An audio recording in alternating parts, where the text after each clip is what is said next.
लेते हैं। सबसे पहले क्या करते हैं, एक HTML की फ़ाइल बनाते हैं। HTML की फ़ाइल क्यों बना रहे हैं हम? जावास्क्रिप्ट को क्लाइंट साइट के ऊपर रेंडर करने के लिए, कि भाई हम क्लाइंट साइट के ऊपर जावास्क्रिप्ट को यूज़ कर रहे हैं, अपने ब्राउज़र के ऊपर जावास्क्रिप्ट को यूज़ कर रहे हैं। जब हम सर्वर साइट पे यूज़ कर रहे होंगे तो हम सिर्फ जेएस की फ़ाइल बनाएंगे और कंसोल बेस लॉग्स चेक कर रहे होंगे। बॉयलर प्लेट बना लेता हूँ मैं। बॉयलर प्लेट की कमांड क्या थी?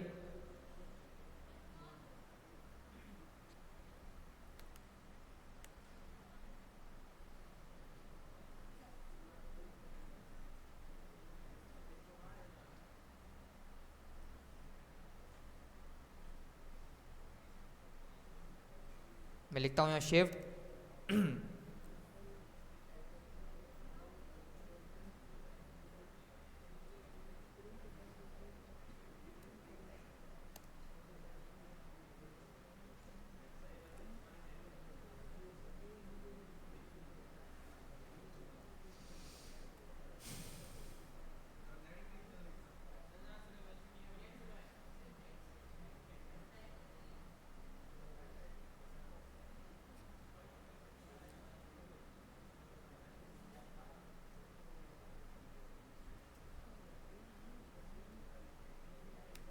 ठीक है, इंटरनेट का इशू है तो एक काम करते हैं, क्या हो गया, ठीक है। बॉयलर प्लेट बन गई है हमारे पास। HTML की शिफ्ट 1 प्रेस करके जैसे ही मैं इंटर करूँगा तो बॉयलर प्लेट बन जाएगी। अगर इंटरनेट का इशू आ रहा है तो सिंपल एक HTML का स्ट्रक्चर बना लो, ठीक है। जिस तरीके से हमने शुरू की क्लासेस में बनाया था, HTML हेड बॉडी करके बना लो एक स्ट्रक्चर और उसको कनेक्ट कर लो app.js के साथ। विदाउट इंटरनेट भी हमारे पास फाइल्स कंपाइल हो जाएंगी लोकल ब्राउज़र पे। तो जावास्क्रिप्ट की फ़ाइल को लिंक करने के लिए क्या यूज़ करूँगा मैं? बहुत हंसी आ रही है हमें, बहुत हंसी आ रही है। क्या लतीफ़ा सुना रहा हूँ क्या मैं? आपको बोल रहा हूँ, आपको ही नहीं, आपके बराबर में।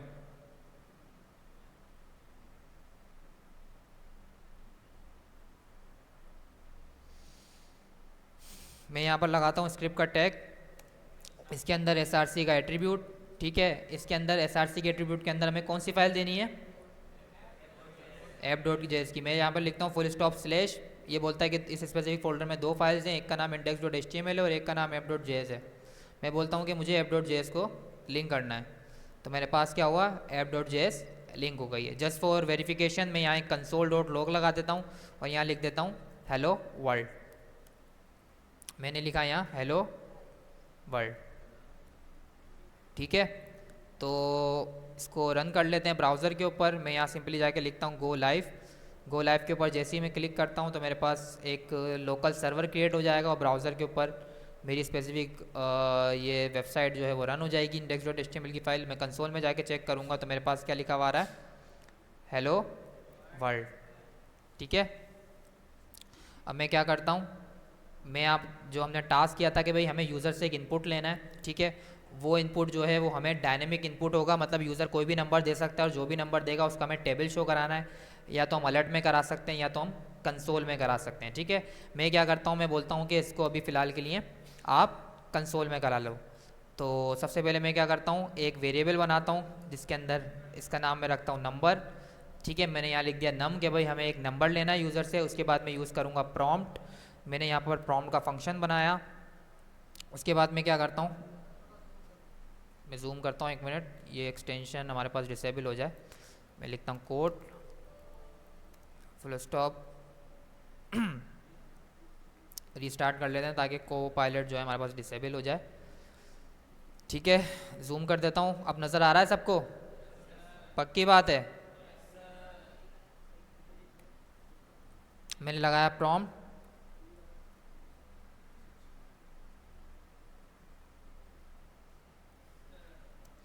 ठीक है। मैंने बोला इंटर एनी नंबर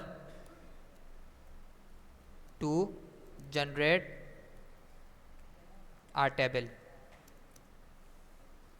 बोलता हूँ कि कोई भी नंबर एंटर करें टेबल को जनरेट करने के लिए, ठीक है। अब यूज़र जो भी नंबर इंटर करेगा, सबसे पहले मैं देख लेता हूँ कि भाई यूज़र का नंबर मैं एक्सेस कर पा रहा हूँ या नहीं कर पा रहा। तो मैं यहाँ लिखता हूँ कंसोल डॉट लॉग, उस स्पेसिफिक वेरिएबल का नाम जो वेरिएबल मैंने डिक्लेयर किया था, ठीक है, for getting a input from user, तो वो वेरिएबल था मेरे पास नम, और नम में मैंने एक प्रॉम्प्ट लिखा था कि भाई inter any number to generate a table, user से कोई भी एक नंबर लेना है और उसको हमें कंसोल में प्रिंट कराना है। मैं यहाँ पर रिलोड करके एक बार चेक कर लेता हूँ।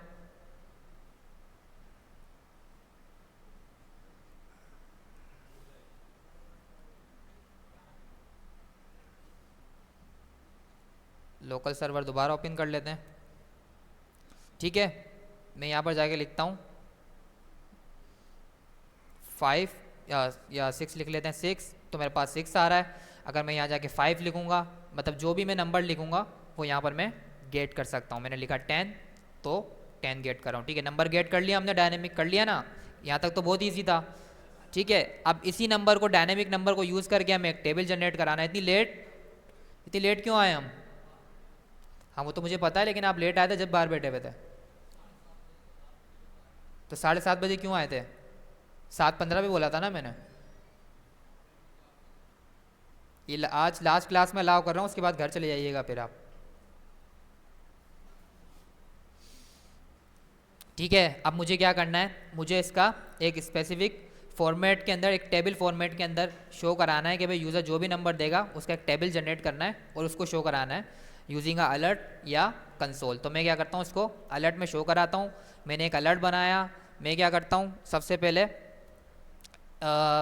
हमारे पास क्या होता है कि कोई भी यूज़र नंबर देगा, टू फॉर एग्जाम्पल 2 दिया, 2 1 ज़ा, 2 2 ज़ा, 2 3 ज़ा, मतलब हमें 10 लाइन ऑफ टेक्स्ट जो है हमें रखना पड़ेगा इसके अंदर, लाइन ब्रेक करके।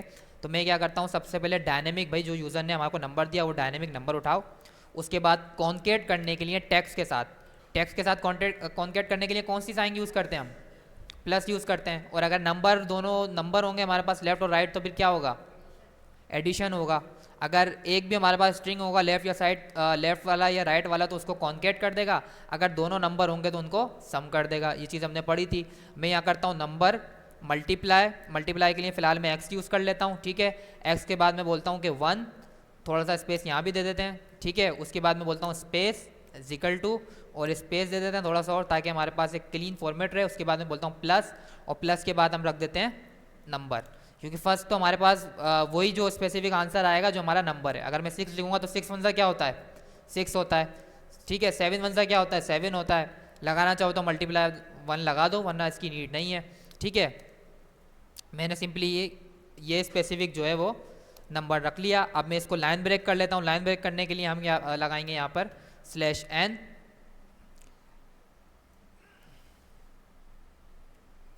/n भी हमें क्या करना पड़ेगा? स्ट्रिंग के अंदर रैप करना पड़ेगा फॉर लाइन ब्रेक। तो मैं यहाँ पर क्या करता हूँ, इसको स्ट्रिंग के अंदर रैप कर लेता हूँ, ठीक है। स्ट्रिंग के अंदर ही वर्क कर रहा होता है जो हमारे पास ये ऑपरेटर होता है लाइन ब्रेक का, /n, ठीक है।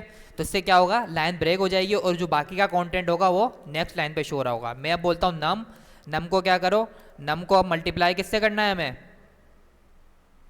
किससे करना है? टेबल बना रहे हैं ना, 1 से तो हो गया, 2 से करना है। तो मैं यहाँ लिखता हूँ 2 multiply space 2 space equal to space,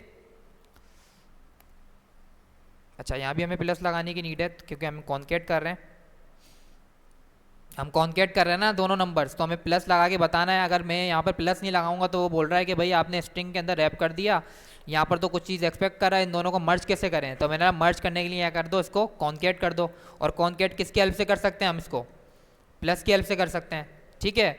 मैं यहाँ पर जाके मैंने लिखा कि number multiply by 2 equal to क्या होना चाहिए हमारे पास? अब क्या होना चाहिए? नंबर, आंसर क्या आएगा? नंबर मल्टीप्लाई 2 का आंसर क्या आएगा? नंबर,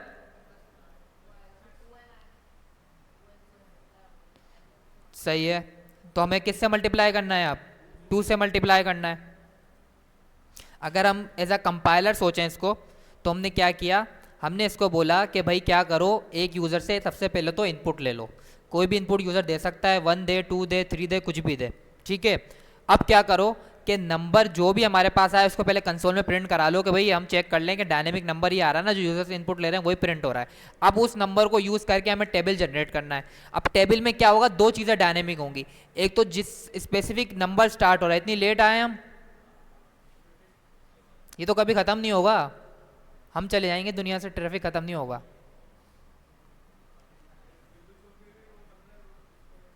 तो कोशिश करें ना जल्दी आने की। आज लास्ट अलाउ कर रहा हूँ, उसके बाद नहीं करूँगा मैं अलाउ। 7:15 पे सब आ जाओ, 7:15 से 1 मिनट भी लेट हुए तो फिर घर चले आना, क्लास में मत आना। तो मैंने क्या किया, मैंने बोला कि भाई जो भी हमारे पास डायनेमिक नंबर होगा, क्या कहाँ पर स्टोर हो रहा है, कौन से वेरिएबल में स्टोर हो रहा है हमारे पास वो नंबर, वेरिएबल का नाम क्या रखा था जहाँ पर मैं नंबर स्टोर कर रहा हूँ यूज़र से लेके, नम। तो मैंने बोला कि भाई डायनेमिक क्या होगा, पहला जो हमारे पास नंबर होगा जो भी वो डायनेमिक होगा, कि भाई अगर 2 हो, 3 हो, 4 हो, 4 1 ज़ा 4, 4 2 2 1 ज़ा 2, 3 1 ज़ा 3, तो ये जो फर्स्ट नंबर है वो हमेशा क्या हो रहा है, डायनेमिक हो रहा है, वो वही नंबर आएगा जो यूज़र दे रहा है। तो मैंने क्या बोला, मैंने बोला फर्स्ट नंबर डायनेमिक रखो, जो यूज़र आपको नंबर दे रहा है ना वही रखो। उसके बाद मैंने बोला कि इसको आप कॉन्केट करा दो कुछ टेक्स्ट के साथ, कि भाई हमें यूआई भी तो सही नज़र आ रही हो कि टेबल बना रहे हैं, तो भाई 2 1 ज़ा 2, 2 2 ज़ा 4, 2 3 ज़ा 6, 2 4 ज़ा 8, इस तरीके की हमारे पास यूआई। तो मैंने बोला कि भाई क्या करो, इसको कॉन्केट कर दो। अब कॉन्केट करने के लिए मैंने क्या किया, प्लस का यूज़ किया। मुझे क्या करना है, वेरिएबल जो है, जो मेरे पास डायनेमिक वेरिएबल है, उसको कॉन्केट करना है कुछ टेक्स्ट के साथ, कुछ किसी भी स्पेसिफिक टेक्स्ट के साथ मुझे इसको मर्ज करना है। तो मैं क्या बोलूँगा कि प्लस का ऑपरेटर लगा के क्या करो, इसको मर्ज कर दो कुछ। पहले मैंने बोला स्पेस, उसके बाद एक्स, फिर स्पेस, फिर 1, फिर स्पेस, फिर इक्वल टू, फिर स्पेस। तो मैंने क्या बोला कि मेरे पास अब किस तरीके का कंपाइलर हो रहा होगा, कंपाइलर चेक करेगा, यूज़र ने प्रॉम्प्ट दिया, कंपाइलर ने बोला यूज़र ने 2 दिया है मुझे प्रॉम्प्ट, उसने क्या किया, इस जगह पे 2 को रिप्लेस कर दिया, तो अभी क्या हो गया 2, उसके बाद मल्टीप्लाई, उसके बाद 1, उसके बाद इक्वल टू, जो हमारे पास हार्ड कोडेड टेक्स्ट था। अब मुझे उसके बाद उसका जो आंसर है वो डायनेमिक दिखाना है। तो मैंने बोला कि जो यूज़र इनपुट देगा फर्स्ट का, जो हमारे पास कोई भी टेबल होता है उसका जो फर्स्ट नंबर होता है, मतलब फर्स्ट जो भी 1 से मल्टीप्लाई होता है तो सेम ही आंसर आता है जो टेबल होता है। तो यहाँ पर मैं मल्टीप्लाई 1 भी लगा सकता था या नम भी लगाऊंगा, तो मुझे क्या है, आंसर तो सेम ही मिलेगा। तो मैंने बोला कि भाई जो भी हमारे पास नंबर होगा वही आप शो करा दो इक्वल टू के बाद, जो भी आंसर हो। उसके बाद मैं गया नेक्स्ट लाइन के ऊपर, मैंने बोला आप नेक्स्ट लाइन के ऊपर कंटेंट दिखाओ, तो मैंने लाइन ब्रेक यूज़ किया। लाइन ब्रेक हम किस तरीके से लगाते हैं, /n, इससे क्या होगा कि हमारा लाइन ब्रेक हो जाएगी, नेक्स्ट लाइन के ऊपर हमारा कंटेंट चले जाएगा।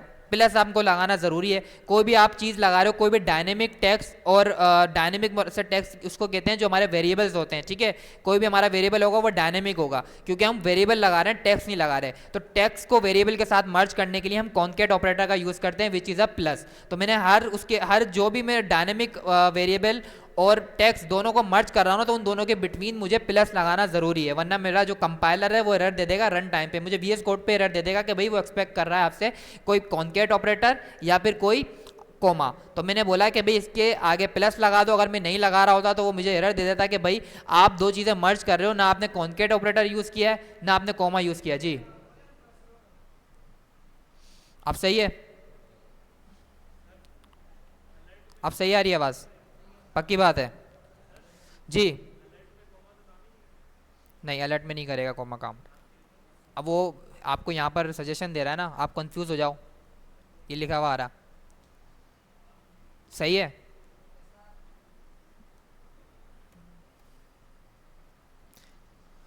उसके बाद मैंने क्या किया, मैंने इसको बोला प्लस, इसको कॉन्केट कर दो। उसके बाद मैंने बोला कि अब मुझे नंबर 2 वाला जो सेकंड लाइन का जो टेबल है वो जनरेट करना है, कि भाई नंबर मल्टीप्लाई बाय 2। तो अब मुझे नंबर जो भी मेरे पास डायनेमिक नंबर आएगा उसको 2 से मल्टीप्लाई करना है। तो हार्ड कोडेड मैंने लगा दिया x2 इक्वल टू, ये मेरे पास हार्ड कोडेड टेक्स्ट है। उसके बाद मैंने बोला कि अब उसका आंसर क्या आएगा, डायनेमिक आएगा ना इसका आंसर। तो मैंने बोला कि इसका जो आंसर होगा वो डायनेमिक होगा। तो मैंने बोला कि भाई अगर हम किसी भी नंबर को 2 से मल्टीप्लाई करेंगे तो उसका आंसर क्या होगा, नंबर मल्टीप्लाई बाय 2। तो मैंने बोला जावास्क्रिप्ट को कि भाई आप खुद कैलकुलेशन कर लो, जो भी यूज़र नंबर देगा ना उसको मल्टीप्लाई कर दो 2 से, तो आपके पास क्या होगा, ये सेकंड लाइन भी कंप्लीट हो गई। अब इसको भी मैं क्या करता हूँ, लाइन ब्रेक करने के लिए यहाँ पर भी क्या करता हूँ, /n और प्लस का ऑपरेटर लगा देता हूँ। अब मैं जाऊँगा लाइन नंबर 3 के ऊपर, उसके बाद दोबारा प्लस का ऑपरेटर यूज़ करूँगा। उसके बाद अब मेरे पास कौन सा, अब क्या लिखूँगा मैं, x3, मैंने स्पेस दिया ताकि हमारे पास टेक्स्ट कुछ फॉर्मेट हो जाए। उसके बाद मैंने क्या किया, x के बाद लगा दिया 3 और स्पेस दिया, उसके बाद एक और स्पेस दिया। उसके बाद मैंने क्या बोला इसको, प्लस नंबर, ठीक है। अब मैं क्या बोलूंगा, अब मेरा आंसर क्या आएगा, नंबर को जब मल्टीप्लाई करूंगा 3 से तो क्या रखूंगा, नंबर मल्टीप्लाई बाय 3। मैंने बोला जो भी मेरा वेरिएबल है उसको क्या करो, अब 3 से मल्टीप्लाई कर दो। हमने गया, मैंने बोला कि भाई क्या करो, उसको नंबर को क्या कर दो, मल्टीप्लाई कर दो अब 3 से, ठीक है। एक दफ़ा व्यू कर लेते हैं कि भाई हमारा जो कोड है वो सही तरीके से काम कर रहा है या नहीं कर रहा। मैं गया, मैंने इसको रिलोड किया, मैंने इसको नंबर दिया कोई भी, मैंने इसको फॉर सपोज दिया 3, तो मेरे पास क्या आ रहा है 3 1 3, 3 2 6 और 3 3 9। अब इस तरीके से ही हम क्या बाकी लाइंस ऑफ कोड भी लिख सकते हैं। ठीक है, मैंने सिंपली इसको कॉपी किया और लास्ट हमारे पास है। ठीक है, अब यहां पर भी इसको फिक्स कर लेता हूं, प्लस लगाना है इसके बीच के अंदर। अब 3 के बाद हमारे पास क्या आएगा 4 आएगा, और अब मल्टीप्लाई किससे करेंगे इसको 4 से मल्टीप्लाई करूंगा। तो मैंने बोला कि अब क्या करो नंबर को 4 से मल्टीप्लाई कर लो। यहाँ पर क्या आएगा 5 आएगा, मैं बोलूंगा नंबर को क्या करो 5 से मल्टीप्लाई करो, जो भी आपके पास डायनेमिक नंबर आएगा। अब क्या आएगा मेरे पास 6 आएगा, तो मैंने क्या बोला इसको क्या आप इसको किससे मल्टीप्लाई करो 6 से मल्टीप्लाई करो। ठीक है, अब मैंने बोला इसको कि भाई अब मेरे पास क्या आएगा 7 आएगा, 8 कर लेते हैं, उसके बाद लास्ट 9, सेकंड लास्ट 9 और लास्ट हमारे पास क्या 10। अब इसी तरीके से 7 के अंदर भी हम नंबर को किससे मल्टीप्लाई करेंगे 7 से मल्टीप्लाई करेंगे, यहाँ पर किससे मल्टीप्लाई करेंगे 8 से मल्टीप्लाई करेंगे, यहाँ पर 9 से, और लास्ट में हम किससे करेंगे 10 से करेंगे। ठीक है, इसको फॉर्मेट कर लेते हैं ताकि आपको क्या कह रहे हैं लाइन ब्रेक। हाँ 9 के अंदर हमारे पास लाइन ब्रेक रह गई है, कहाँ पर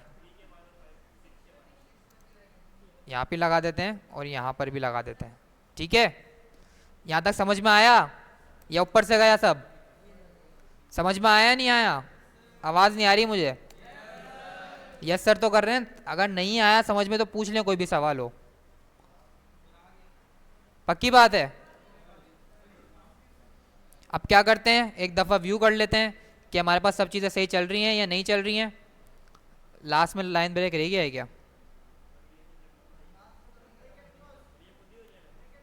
ब्रैकेट क्लोज कर दिया है हमने, ये रहा। एक दफ़ा चेक कर लेते हैं, मैंने यहाँ पर दिया नंबर कोई भी 6 दिया, तो मेरे पास अब क्या आ रहा है 6 का पूरा टेबल जनरेट हो गया, 6 1 6, 6 2 12 और लास्ट तक 6 10 60। अब मैं कोई और नेक्स्ट नंबर दूंगा तो मेरे पास उसका भी डायनेमिक टेबल जनरेट हो जाएगा। मैंने बोला कि फॉर एग्जांपल क्या करो 20 का टेबल जनरेट कर दो, तो मेरे पास क्या हुआ डायनेमिकली 20 का टेबल जनरेट हो गया। मुश्किल था ये, तो आप लोगों को लग रहा था मुश्किल, क्या था इसके अंदर जी। हाँ तो कंसोल में भी प्रिंट करा सकते हो, या कंसोल डॉट लॉग लगा दो।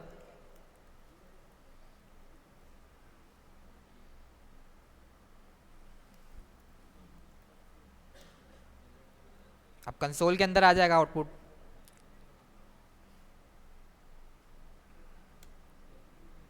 सही है। अब हमने बोला था कि इफ की कंडीशन भी लगा दो, बोनस है।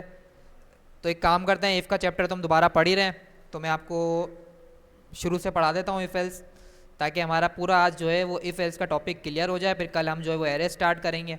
ठीक है, तो फिलहाल के लिए इसको कमिट करते हैं और सबसे पहले देखते हैं कि कंडीशंस क्या होती हैं, कंडीशंस किस तरीके से वर्क करती हैं, लॉजिकल ऑपरेटर्स क्या होते हैं। तो मैं गया साइलेंट पे लगाएं, बाहर जाके करें। अच्छा जी, कंडीशंस क्या होती हैं, कंडीशंस क्या होती हैं ट्रू और फॉल्स।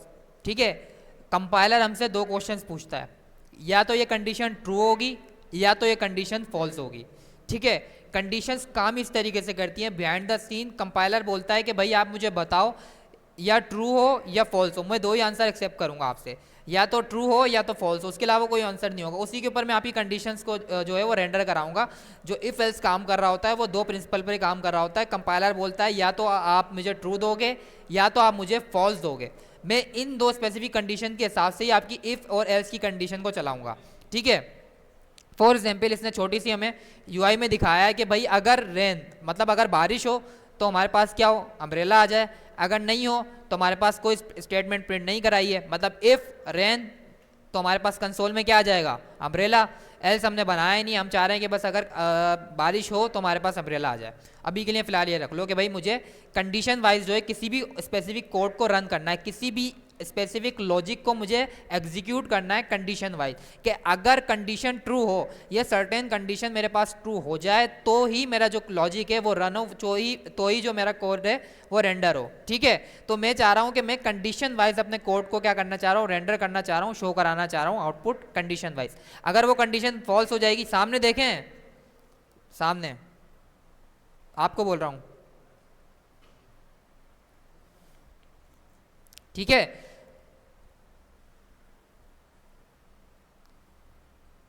क्या कर रहे हैं समीउल्लाह, आपसे पूछ रहा हूँ, लास्ट में क्या कर रहे हैं?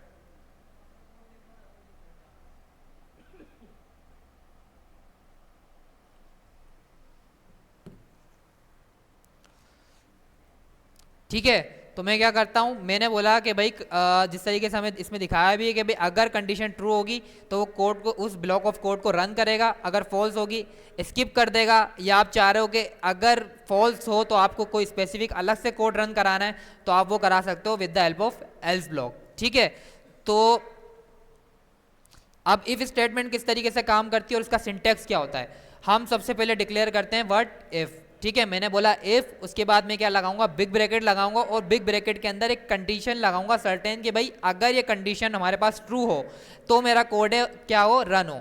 अगर मेरे पास कंडीशन फॉल्स हो जाती है तो मेरे पास कुछ भी नहीं होगा, वो ब्लॉक ऑफ कोड मेरा जब ही रन होगा जब मेरी कंडीशन क्या होगी, ट्रू होगी। एग्जाम्पल के अंदर उसने बोला कि भाई आप चाह रहे हो कि भाई अगर यूजर की एज 18 से बड़ी हो या 18 के बराबर हो तो वो वोट कर सकता है। तो ये सर्टेन कंडीशन जो कंसोल है यू कैन वोट, ये जब ही चलेगा जब हमारे पास सर्टेन कंडीशन क्या होगी, ट्रू होगी। अगर ये कंसोल में मैं आपको चेक कराऊंगा ना, as greater than equal to 18, तो मेरे पास आउटपुट में आएगा ट्रू।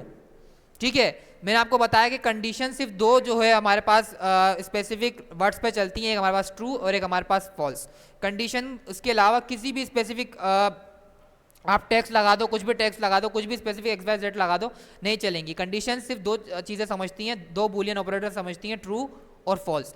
अगर सर्टेन कंडीशन ट्रू है तो ये कोड को एग्जीक्यूट कर देगा, अगर सर्टेन कंडीशन फॉल्स है तो वो उसको स्किप कर देगा। अगर आप स्किप नहीं करना चाह रहे हो तो आप एल्स ब्लॉक के अंदर हमारे पास डिफ़ॉल्ट के अंदर कोई स्पेसिफिक कंसोल लगा सकते हो, कोई स्पेसिफिक अलर्ट दे सकते हो कि आप बोलो कि अगर मेरा इफ फेल्ड हो जाए तो एल्स के अंदर मेरे पास कुछ स्पेसिफिक ऐसा आउटपुट आ जाए। ठीक है, तो अब क्या करते हैं, इसको एग्जाम्पल की मदद से समझ लेते हैं कि भाई इफ एल्स हमारे पास किस तरीके से वर्क कर रहा होता है। मैंने बोला क्या करो, एक वेरिएबल बनाओ, मैंने बोला एक वेरिएबल बनाओ, उसका नाम आप रख दो एज ही कर लेते हैं फिलहाल। ठीक है, अभी मैं हार्ड कोडेड एज डाल रहा हूं उसके अंदर 17।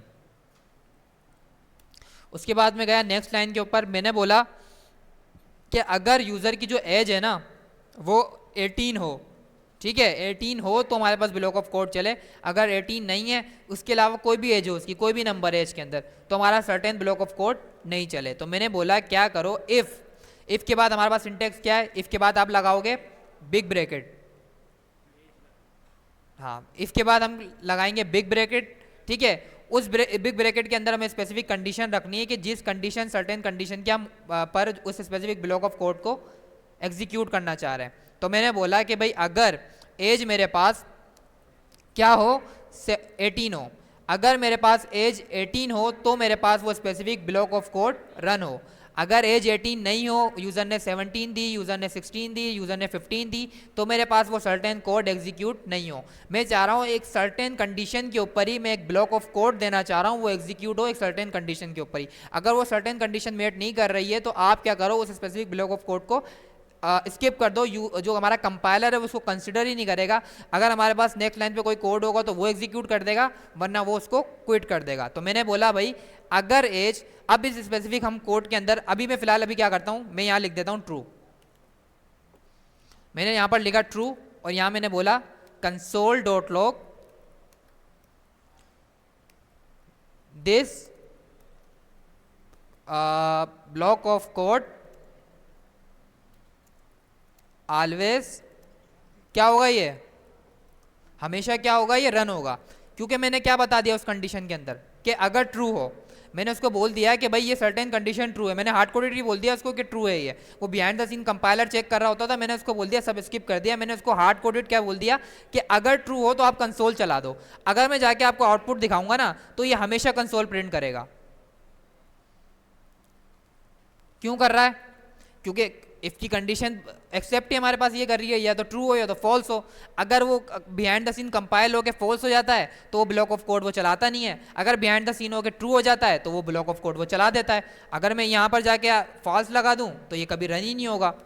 मैंने यहाँ पर जाके लगाया फॉल्स, अब मैं जाके चेक करूँगा तो मेरा कोड कभी रन ही नहीं होगा, क्योंकि बिहाइंड द सीन उस बिग ब्रैकेट के अंदर सिर्फ दो कंडीशंस चल रही हैं, या तो वेदर वो ट्रू होगा या तो वो फॉल्स होगा।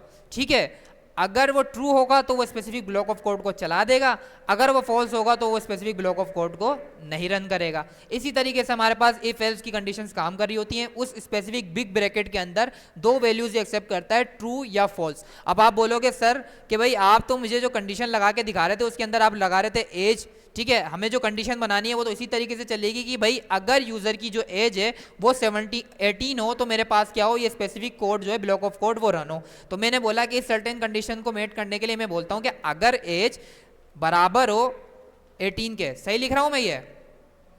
क्यों? मैं इसके अंदर एज के अंदर एक वैल्यू असाइन कर रहा हूं, मैं एज को बोल रहा हूं कि आप इसके अंदर 18 असाइन कर दो, मुझे तो इसके अंदर कंपैरिजन करना है ना। हम असाइन करने के लिए इक्वल टू लगाते हैं ना कि स्पेसिफिक वेरिएबल के अंदर हमें कोई दूसरी वैल्यू को इनिशियलाइज करना है तो हम इक्वल टू लगाते हैं। अभी तो हमें कंपैरिजन करना है तो कंपाइलर तो वही काम करेगा जिसको इंस्ट्रक्शन दी गई है। अगर मैं सिंगल इक्वल टू लगाऊंगा, अगर मुझे दो वैल्यूज को कंपेयर करना है तो मैं क्या लगाऊंगा, डबल इक्वल टू लगाऊंगा, डबल या ट्रिपल। ये आगे जाके हम पढ़ेंगे कि डिफरेंस क्या होता है डबल और ट्रिपल के अंदर। मैं अभी फिलहाल बोल देता हूं कि अगर मेरे पास एज 18 हो, ठीक है, तो ही मेरे पास ये certain block of code execute हो। अगर मेरे पास इसके अलावा कोई भी नंबर आएगा ना तो ये certain block of code execute ही नहीं होगा, वो इस स्पेसिफिक लाइंस को स्किप कर देगा और नेक्स्ट लाइन को एग्जीक्यूट करेगा अगर हमारे पास कोई नेक्स्ट लाइन होगी। अगर नहीं होगी तो वो स्किप कर देगा इसको। अब चेक कर लेते हैं जाके। अब मैं गया, मैंने चेक किया, अच्छा प्रॉम्प्ट नहीं दिया हमने, इसको हम कर देते हैं फिलहाल वेरिएबल को 18। अब ये कंडीशन रन होगी नहीं होगी? कौन कह रहा है नहीं होगी? होगी ना, चेक कर लेते हैं। तो ये हमारे पास क्या होगा, block of code always run होगा।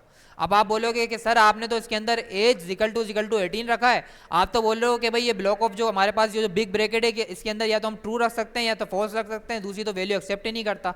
तो बिहाइंड द सीन जब ये कंपाइल हो रहा है ना, आप लिख रहे हो एज इक्वल टू 18, ये हमारे पास जेएस के अंदर दो आउटपुट देगा, या तो ये हमें ट्रू देगा या तो हमें फॉल्स देगा। अगर ये सर्टेन कंडीशन मेट हो रही होगी, अगर एज बराबर वाकई होगी 18 बराबर 18 के होगा तो ट्रू देगा, अगर एज बराबर नहीं होगी 18 के तो हमारे पास फॉल्स देगा। इफ मैं आपको इसको कंसोल करके दिखाऊंगा ना, मैंने यहां लिखा console.log और मैंने बोला एज बराबर है हमारे पास 18 के, मैं आपको कंसोल में दिखाऊंगा तो मेरे पास क्या लिखा हुआ आ रहा है, क्या लिखा हुआ आ रहा है?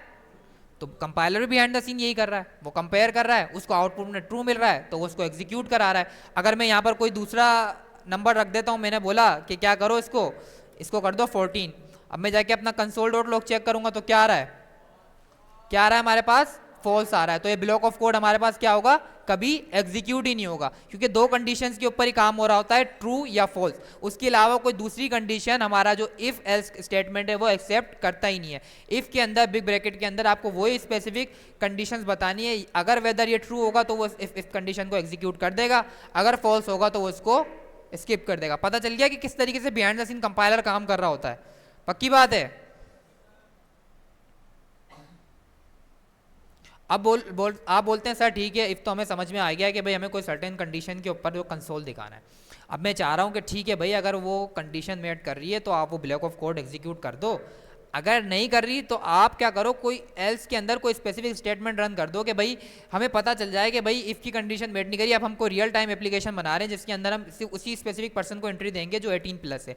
तो मैं बोलता हूँ कि मैंने इफ के अंदर तो लॉजिक बना दी कि भाई अगर जो एज हमारे पास एज है वो बड़ी हो 18 से तो मेरे पास वो ब्लॉक ऑफ कोड रन हो, लेकिन नहीं हो तो हम यूज़र को अलर्ट भी तो दें कि भाई आप 18 की नहीं हो इसलिए आपको रिजेक्ट किया है। हम ये भी तो आउटपुट बताएं, यूज़र को पता तो चले कि उसकी गलती क्या है। कोई भी हम स्पेसिफिक वेबसाइट में जाके देख रहे होते हो तो उसमें अलर्ट नज़र आ रहा होता है, आपने ईमेल गलत दी, ईमेल का अलर्ट नज़र आ रहा होता है, ताकि यूज़र को पता चले और बाद में उस स्पेसिफिक कंडीशन को वो करेक्ट कर सके।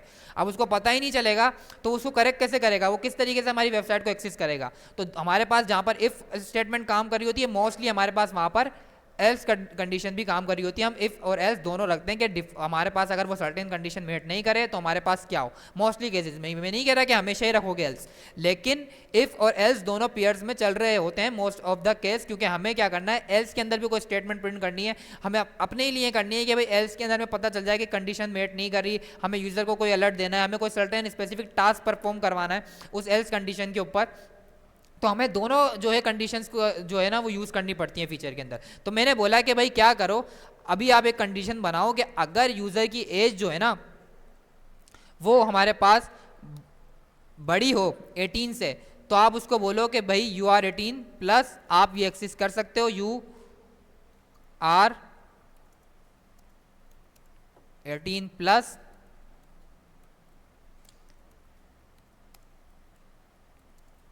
You can enter. ठीक है, और अब मैं चाह रहा हूं कि भाई ठीक है, अगर यूज़र 18 का नहीं है फॉर एग्जांपल, ठीक है 18 से कम का है, अब यूज़र को पता भी तो चले उसने गलती क्या की है, हमें ये भी तो बताना है कि अगर वो 18 का नहीं है तो हमें स्पेसिफिक वो सर्टेन कंडीशन नहीं चल रही, तो हम बोल रहे हैं कि अगर वो कंडीशन हमारे पास फॉल्स हो रही है तो हमारे पास एक स्पेसिफिक ब्लॉक ऑफ कोड और भी हो जहाँ पर हम बोलें कि अगर कंडीशन हमारे पास फॉल्स हो रही है तो हम यूज़र को अलर्ट दे दें या यूज़र को कंसोल में बता दें कि भाई आप 18 प्लस के नहीं हो, इसलिए आप इस स्पेसिफिक वेबसाइट को एक्सेस नहीं कर सकते। तो उसके लिए मैं बोलूँगा कि भाई सही है, अगर यूज़र हमारे पास यूज़र की जो एज है वो ग्रेटर देन हो 18, ग्रेटर देन लेस देन तो सबको पता है ना, पक्की बात है, मैं तो सबने पढ़ी होगी, या नहीं पता?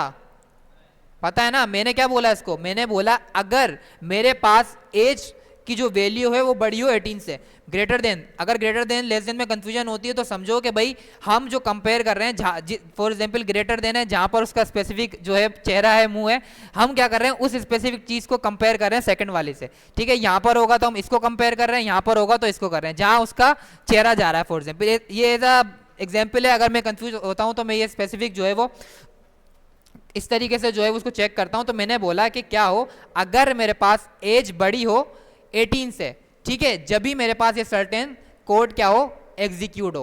फॉर एग्जांपल यहां पर क्या है, अब यहां पर 14 है, अब ये बताओ 14 बड़ा है क्या 18 से? 16 बड़ा है? 20 बड़ा है?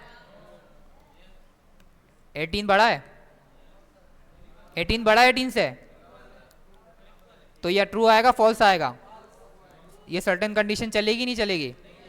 नहीं चलेगी। 18 बराबर होता है 18 के, 18 से तो बड़ा नहीं है ना, 19 बड़ा है 18 से, 19 बड़ा है 18 से, तो ये सर्टेन कंडीशन मेरे पास क्या हो जाएगी, ट्रू हो जाएगी, तो मेरा कोड एग्जीक्यूट हो जाएगा। अब क्या करते हैं, इसको डायनेमिक कर लेते हैं। अब क्या करते हैं कि एज जो है वो यूजर से लेते हैं। मैंने बोला क्या लिखूंगा मैं यहाँ पर, कौन सा फंक्शन है इनपुट लेने के लिए है, प्रॉम्प्ट। मैंने बोला कि भाई प्रॉम्प्ट के अंदर यूजर को बोलो कि आप क्या करो, अपनी एज को इंटर करो। मैंने बोला इंटर यूर एज। ठीक है, ये कंसोल फिलहाल के लिए हटा देते हैं। मैंने बोला कि भाई अगर यूज़र की जो एज है वो 18 हो, ठीक है, मतलब 18 से बड़ी हो, 18 भी नहीं हो, 18 से बड़ा होना चाहिए यूज़र। फॉर एग्जाम्पल 1 से लेकर 18 तक होगी तो क्या होगा, ये ब्लॉक ऑफ कोड नहीं चलेगा। 18 से बड़ी होगी, 19 से लेकर हमारे पास जितने भी नंबर्स होंगे उस पर ये क्या certain block of code run होगा। तो अब मैं चेक कर लेता हूँ कि भाई मेरे पास सही चल रही है कंडीशन या नहीं।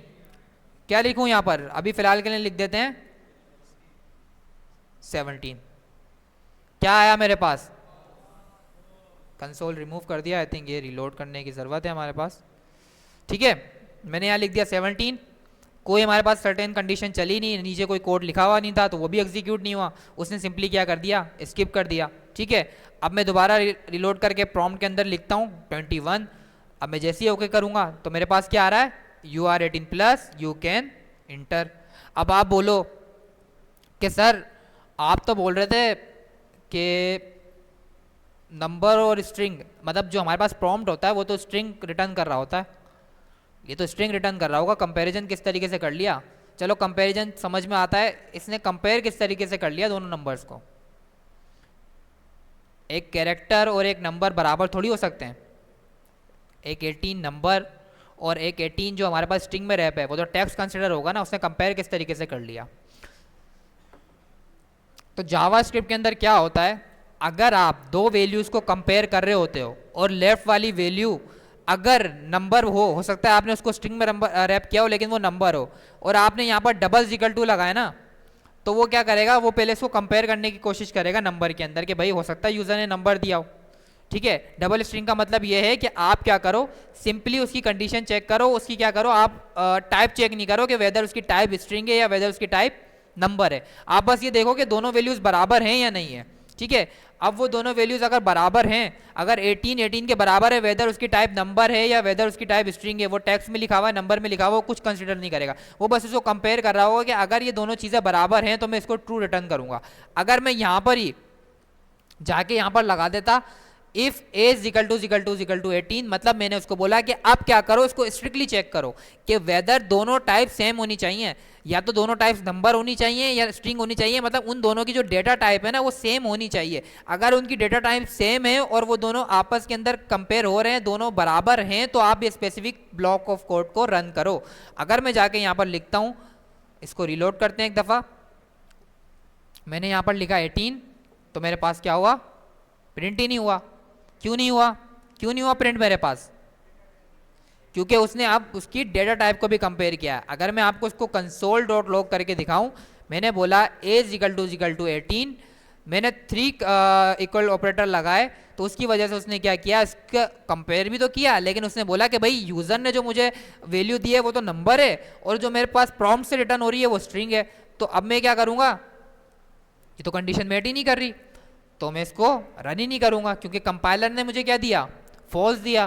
तो उसको तो कुछ भी नहीं पता इफ एल्स कंडीशन को कि बिहाइंड द क्या चल रहा है, उसको तो दो वैल्यूज ही पता है, तो ट्रू होगी या तो फॉल्स होगी। अगर उस स्पेसिफिक मुझे बिग ब्रैकेट के अंदर ट्रू मिलेगा तो मैं उसको एग्जीक्यूट करूंगा, अगर ट्रू नहीं मिलेगा तो मैं वेदर एल्स की कंडीशन को एग्जीक्यूट करूंगा। उसको तो नहीं पता कुछ भी कि क्या सीन है, क्या कंपेरिजन हो रहा है, उसको कुछ भी नहीं पता। वो ट्रू और फॉल्स दोनों चीज़ों पर, बस इन दोनों चीज़ों के ऊपर जो है ना हमारी उस स्पेसिफिक ब्लॉक ऑफ कोड को जो है वो रन कर रहा होता है। जावास्क्रिप्ट उसको कंपाइल कर रहा होता है बूलियन के अंदर कि भाई ये कंडीशन ट्रू है या ये कंडीशन फॉल्स है। इफ एल्स को कुछ भी नहीं पता, यूजर ने उस स्पेसिफिक ब्लॉक ऑफ कोड के अंदर क्या टेक्स्ट लिखा है उसको कुछ भी नहीं पता। कंपाइलर बोल रहा है अगर ट्रू होगा, अगर वो आउटपुट मुझे ट्रू मिल रहा होगा ना, अगर मुझे ट्रू मिल जाएगा मैं उसको एग्जीक्यूट कर दूंगा, अगर ट्रू नहीं मिलेगा तो मैं उसको एग्जीक्यूट नहीं करूंगा। यहां तक समझ में आ रही है चीजें, पक्की बात है जी।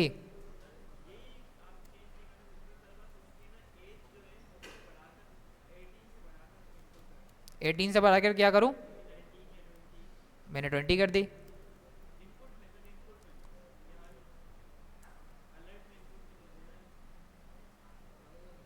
आप बोल रहे हैं कि इनपुट में इसको क्या कर दूं, 20 कर दूं, कर दी। तो हमने कंडीशन क्या लगाई है, तो डबल इक्वल टू में फॉल्स ही देगा ना, 20 बराबर होता है 18 के। मैं वैल्यू को कंपेयर कर रहा हूँ, ग्रेटर देन थोड़ी चेक कर रहा हूँ, अभी दोनों वैल्यूज़ को चेक कर रहा हूँ कि वो बराबर हैं या नहीं है। 20 बराबर थोड़ी होता है 18 के, यही है ना कि 20 बराबर होता है 18 के। ग्रेटर देन के आगे इक्वल टू लगा रहे हो, नहीं करेगा फिर वर्क। मैं बताता हूँ, मैं ग्रेटर देन भी बताता हूँ। ठीक है, मेरे पास क्या हुआ कि भाई ये हमारे पास, अगर आपको टाइप स्पेसिफिक कोई चीज़ है कि आपको वेदर चेक करना है कि भाई यूज़र ने जो टाइप दी है वो भी सेम मैच करनी चाहिए और उन दोनों के जो वैल्यूज़ है वो भी कंपैरिजन सही दोनों मैच करनी चाहिए, तो ही मैं स्पेसिफिक कंडीशन को रन कराऊँ। तो आप क्या लगाओगे, ट्रिपल इक्वल टू लगाओगे। आपने बोला वेदर कुछ भी हो, बस वो दोनों वैल्यू कंपेयर होनी चाहिए, चाहे वो स्ट्रिंग हो चाहे वो नंबर हो, तो मैं क्या लगाऊंगा, डबल इक्वल टू लगाऊंगा। लेकिन अभी मैं चाह रहा हूँ कि मैं जो है वो इसको ट्रिपल इक्वल टू से इसको कंपेयर करूँ, तो अब मुझे इसको क्या करना पड़ेगा, इसको क्या बनाना पड़ेगा, इसकी टाइप को इंटीजर करनी पड़ेगी। तो अब मैं किस तरीके से कर सकता हूँ उसको इंटीजर, और प्लस लगा देंगे, दोनों तरीके से कर सकता हूँ ना मैं, या नहीं, या भूल गए हम, कहाँ लगाऊंगा पार्सेंट, बाकी सब यहाँ लगा दूं। मैंने यार बोला पार्स एंड, मैंने बोला कि जो भी आउटपुट आया ना, जो भी चीज़ रिटर्न होगी, प्रॉम्प्ट हमेशा क्या करता है, यूज़र ने जो वैल्यू दी है वो उसको स्ट्रिंग के अंदर क्या करता है, रिटर्न कर देता है। आप अब उसको कहीं भी एक्सेस कर सकते हो। तो मैंने क्या बोला, अब जो मेरा कंपाइलर है वो किस तरीके से कोड एग्जीक्यूट करेगा, सबसे पहले वो जाएगा लाइन नंबर 17 के ऊपर। उसने बोला कि सबसे पहले यूज़र ने मुझे क्या दिया, एक प्रॉम्प्ट फंक्शन दिया है जिसके अंदर यूज़र ने बोला कि अपनी एज इंटर करो। अब यूज़र जो भी हमारा होगा, जो भी हमारे पास स्पेसिफिक कैरेक्टर, स्पेसिफिक इनपुट जो है इसके अंदर इंटर करेगा, वो मेरे पास रिटर्न हो जाएगा इस फंक्शन से। अब वो रिटर्न हो गया तो वो मेरे पास किसके पास चले जाएगा, वो मेरे पास चले जाएगा पार्स इंट वाले फंक्शन के पास। अब यूज़र ने 9 दिया तो मेरे पास इस स्पेसिफिक फंक्शन के अंदर 9 चले जाएगा। उसने 10 दिया, 10 चले जाएगा। उसने कोई स्ट्रिंग दिया, स्ट्रिंग चले जाएगा। ठीक है, जो भी यूज़र इनपुट देगा वो हमारा किसके पास चले जाएगा, पार्स इंट फंक्शन के पास चले जाएगा। और पार्स इंट फंक्शन का काम क्या है, ठीक है, इसमें लिखा हुआ भी है कि भाई a string to convert into a number. Parse int क्या करता है, हमारे किसी भी स्ट्रिंग को नंबर में कन्वर्ट करता है, अगर पॉसिबल हो उसको नंबर में कन्वर्ट करना। कल को आप टेक्स्ट लिख दो तो वो क्या करेगा, नोट अ नंबर का एरर दे देगा, क्योंकि वो कोशिश करेगा उसको कन्वर्ट करने की। वो बोलेगा कि तो इनवैलिड नंबर है, ऐसा तो कोई नंबर एग्जिस्ट ही नहीं करता, तो वो नोट अ नंबर का एरर दे देगा अगर आप किसी स्ट्रिंग को कंपेयर करने की कोशिश करोगे नंबर के अंदर। ठीक है, तो अब मेरे पास आउटपुट के अंदर क्या आएगा, हमेशा एज के अंदर क्या आएगा मेरे पास, टाइप हमेशा क्या आएगी मेरे पास, नंबर आएगी। अब एज के अंदर मेरे पास हमेशा जो टाइप आएगी वो नंबर आएगी, क्योंकि डिफॉल्ट हमारे पास प्रॉम्प्ट फंक्शन क्या करता है, स्ट्रिंग के अंदर हमारे को डेटा रिटर्न करता है यूजर का। चाहे आप नंबर दे रहे हो उसके अंदर, चाहे कोई भी कैरेक्टर दे रहे हो, आपको स्ट्रिंग के अंदर ही जो है वो रिटर्न करेगा। तो मैंने बोला कि भाई क्या करो, एज को अब क्या कर दो, नंबर कर दो। तो अब मैंने बोला कि भाई अगर नंबर बराबर हो उसकी डेटा टाइप भी चेक करो और उसकी वैल्यू भी चेक करो। अगर उन दोनों की डेटा टाइप नंबर हो, अगर मेरे पास एज की डेटा टाइप भी नंबर हो और 18 की डेटा टाइप भी नंबर हो और वो दोनों आपस के अंदर इक्वल हो, वो दोनों आपस में बराबर हो, तो ये सर्टेन कोड क्या करो, एग्जीक्यूट करो। If I go to the browser, और मैं एक दफ़ा रिलोड करके आपको दिखाता हूँ। मैंने अब यहाँ पर दिया 18, तो मेरे पास क्या होगा, ये सर्टेन कोड मेरे पास एग्जीक्यूट हो जाएगा, क्योंकि मैंने क्या करा, उसकी डेटा टाइप को नंबर में कन्वर्ट कर दिया। उसके बाद मैंने बोला कि आप क्या करो, उन दोनों को कंपेयर करो। स्ट्रिंग ऑपरेटर का मैंने यूज़ किया था, मैंने 3 लगाया कि अगर उसकी डेटा टाइप नंबर हो और वो दोनों आपस में बराबर हो तो आप इस सर्टेन इफ की कंडीशन को एग्जीक्यूट करो, अगर नहीं हो तो आप उसको स्किप कर दो। समझ में आया, डबल इक्वल टू और ट्रिपल इक्वल टू आया, आया नहीं आया, पक्की बात है। तो मेजर डिफरेंस इंटरव्यू में भी ये क्वेश्चन होता है कि भाई डबल इज इक्वल टू और ट्रिपल इज इक्वल टू के अंदर क्या डिफरेंस होता है। तो आपको यूज़र को बताना, आपको अपने इंटरव्यूअर को बताना है कि भाई हमारे पास डबल इक्वल जो होता है उसके अंदर क्या होता है, डेटा टाइप्स को कंपेयर नहीं करता, वेदर वो वैल्यूज़ चेक कर रहा होता है कि दोनों वैल्यूज़ अगर बराबर हैं, चाहे उनकी डेटा टाइप एक की स्ट्रिंग हो एक की नंबर हो, लेकिन वो दोनों बराबर है ना, तो आपके पास क्या होगा, उस स्टेटमेंट को कंपेयर करेगा और अगर वो दोनों बराबर होंगी तो आपके पास क्या होगा, ट्रू रिटर्न हो जाएगा। अगर वो अगर आपको चेक करना है कि भाई उसकी डेटा टाइप भी जो है वो सेम हो और उसका जो वैल्यूज़ हैं उनको कंपैरिजन करने के बाद भी हमारे पास सेम वैल्यूज़ आए, तो आप क्या यूज़ करोगे, ट्रिपल इक्वल टू यूज़ करोगे। ठीक है, डबल और ट्रिपल इक्वल में ये डिफरेंस होता है। ठीक है, समझ में आया यहाँ तक, पक्की बात है।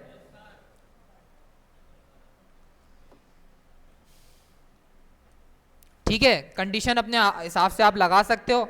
मैंने अभी फिलहाल के लिए बोला कि भाई अगर यूज़र की एज ग्रेटर देन हो, ठीक है, यूज़र की एज ग्रेटर देन हो, तो आप क्या करो, उसको ये स्पेसिफिक कंसोल शो करा दो कि भाई आप 18+ हो और आप इस स्पेसिफिक वेबसाइट के अंदर इंटर कर सकते हो। तो सिंपल मैंने लॉजिक लगाई, मैंने बोला कि अगर एज ग्रेटर देन है 18 से। अब आप सोचो, आप कुछ डायनेमिक इस चीज़ को एग्जीक्यूट करने के लिए आप जो है वो अपने ब्रेन के अंदर कोड कंपाइल करो। आपने बोला कि यूज़र ने फॉर एग्जांपल 2 दिया, 2 को अगर 2 को मैं ग्रेटर देन 18, क्या 2 हमारे पास बड़ा होता है 18 से, होता है या नहीं, तो क्या आएगा हमारे पास, फॉल्स आएगा। तो आपने बोला सर्टेन कंडीशन नहीं चलेगी, मुझे क्या करना है कि भाई 18 से बड़ा कोई भी नंबर हो ना तो मेरे पास सर्टेन कंडीशन लगे। तो मैं क्या करता हूँ कि मैं बोलता हूँ कि यूज़र ने जो इनपुट दिया है ना उसको आप जो है वो ग्रेटर देन की साइन लगा के उसको कंपेयर करो हार्ड कोडेड नंबर से कि भाई मैं चाह रहा हूँ कि अगर 18 से बड़ा हो ना यूज़र का इनपुट तो कंसोल शो हो, नहीं हो तो नहीं शो। ठीक है, उसके बाद मैंने बोला कि भाई अगर नहीं है, अगर मेरे पास ये स्टेटमेंट फॉल्स हो जाती है तो यूज़र को क्या करना है, मुझे कुछ आउटपुट दिखाना ज़रूर है कि भाई आपकी ये कंडीशन मेट नहीं करी जिसकी वजह से आप इस वेबसाइट को एक्सेस नहीं कर पा रहे हो। तो मैं बोलता हूँ कि अगर मेरी इफ़ कंडीशन फॉल्स हो जाती है, इफ़ कंडीशन की जो मेरी सर्टेन कंडीशन है वो फॉल्स हो जाती है और वो ब्लॉक ऑफ कोड नहीं एग्जीक्यूट होता, तो आप क्या करो, एल्स के अंदर यूज़र को एक सर्टेन आउटपुट दिखा दो कि भाई अगर मेरे पास ये स्पेसिफिक स्टेटमेंट फॉल्स है तो आप एल्स के अंदर एक कोई भी सर्टेन अलर्ट दिखा दो, कंसोल दिखा दो, अगर मेरे पास वो कंडीशन ट्रू नहीं हो रही है। ठीक है, तो मैं बोलता हूँ कि अगर यूज़र की एज बड़ी, यूज़र की जो एज है वो बड़ी है 18 से, तो आप क्या करोगे, ये स्पेसिफिक इफ स्टेटमेंट को रिटर्न प्रिंट करोगे। अगर नहीं है, अगर यूज़र की एज, या आप ये सोचो कि भाई हमारे पास ये कंडीशन ट्रू नहीं हो, कोई भी हमने XYZ कंडीशन लिखी वो ट्रू नहीं हो, तो फिर आप एल्स के अंदर क्या करो, ये ब्लॉक ऑफ कोड चलाओ कि अगर ये कंडीशन ट्रू नहीं हो रही ना तो ये हमेशा हमारे पास चलेगा। ये सर्टेन कंडीशन कभी ट्रू होगी कभी नहीं होगी, लेकिन हमारे पास याद रखना है कि जब भी हमारे पास ये कंडीशन ट्रू नहीं होगी तो एल्स हमारे पास हमेशा चलेगा ही चलेगा। अगर कोई भी कंडीशन नहीं ट्रू हो रही, हम बोल रहे हैं कि एल्स के अंदर कोई भी आप इनपुट दिखा दो। मैंने बोला कि भाई console.log you can't access this website, कि भाई आप इस वेबसाइट को एक्सेस नहीं कर सकते। ठीक है, अब क्या होगा कि भाई अगर यूज़र की एज बराबर होगी, सॉरी यूज़र की एज बड़ी होगी 18 से, तो मेरे पास ये कंसोल आ जाएगा कि भाई क्या हुआ, आप 18 से प्लस हो और आप इस स्पेसिफिक वेबसाइट में इंटर कर सकते हो। अगर 18 से हमारे पास उसकी एज कम होगी या 18 होगी, तो मैं यूज़र को इनपुट भी देना चाह रहा हूँ कि उसकी क्या मिस्टेक है, या उसको बताना चाह रहा हूँ कि भाई आप इस स्पेसिफिक वेबसाइट को एक्सेस नहीं कर सकते हो। तो मैं अब जाके जाता हूँ ब्राउज़र के ऊपर, सिंपल रिलोड करता हूँ, मैं देता हूँ क्या दूँ, एज 18 देते हैं। क्या आया हमारे पास, सही आया हमारे पास आउटपुट, पक्की बात है। क्यों,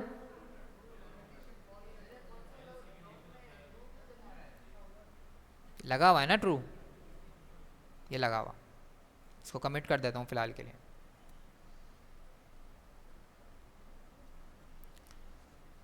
मैंने बोला अब क्या लिखूं, 20। अब क्या देगा मेरे पास, रिस्पॉन्स में क्या देगा, कंसोल में क्या देगा, you are 18 plus, you can enter, specific website के अंदर आप इंटर कर सकते हो, या कोई भी आप अपना मैसेज दे सकते हो जो आपको देना हो। ठीक है, तो इफ एल्स हमारे पास इस तरीके से काम करता है कि अगर हमारी सर्टेन कंडीशन ट्रू होगी तो हमारी इफ वाला ब्लॉक कोड चलेगा। आप चाह रहे हो कि अगर वो फॉल्स हो, तो मैं चाह रहा हूँ कि एक मुझे सर्टेन ब्लॉक ऑफ कोड और चलाना है, लेकिन वो जब भी चलाना है जब मेरी सर्टेन कंडीशन फॉल्स हो। तो आप क्या करोगे, उसको एल्स में रैप करोगे। अगर आपको कोई स्पेसिफिक सर्टेन कंडीशन के ऊपर कोई स्पेसिफिक ब्लॉक ऑफ कोड चलाना है, कंसोल चलाना है, अलर्ट चलाना है, कोई भी जावास्क्रिप्ट का ऑपरेशन परफॉर्म करना है, तो आप क्या करोगे, उसको इफ के अंदर रखोगे। मैंने सिंपली एक इफ डिक्लेयर किया, उसके बाद मैंने बिग ब्रैकेट लगाए, बिग ब्रैकेट के अंदर अपनी कंडीशन बताई कि भाई अगर एज बड़ी हो 18 से तो आप क्या करो, ये सर्टेन कंसोल दिखा दो।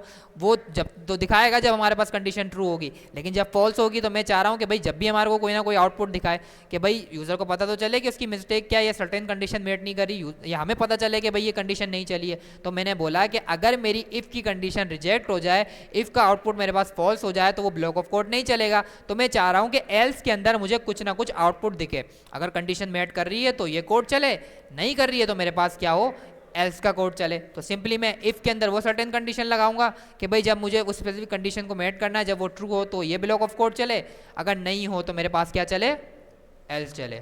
यहां तक समझ में आया सबको, पक्की बात है जी।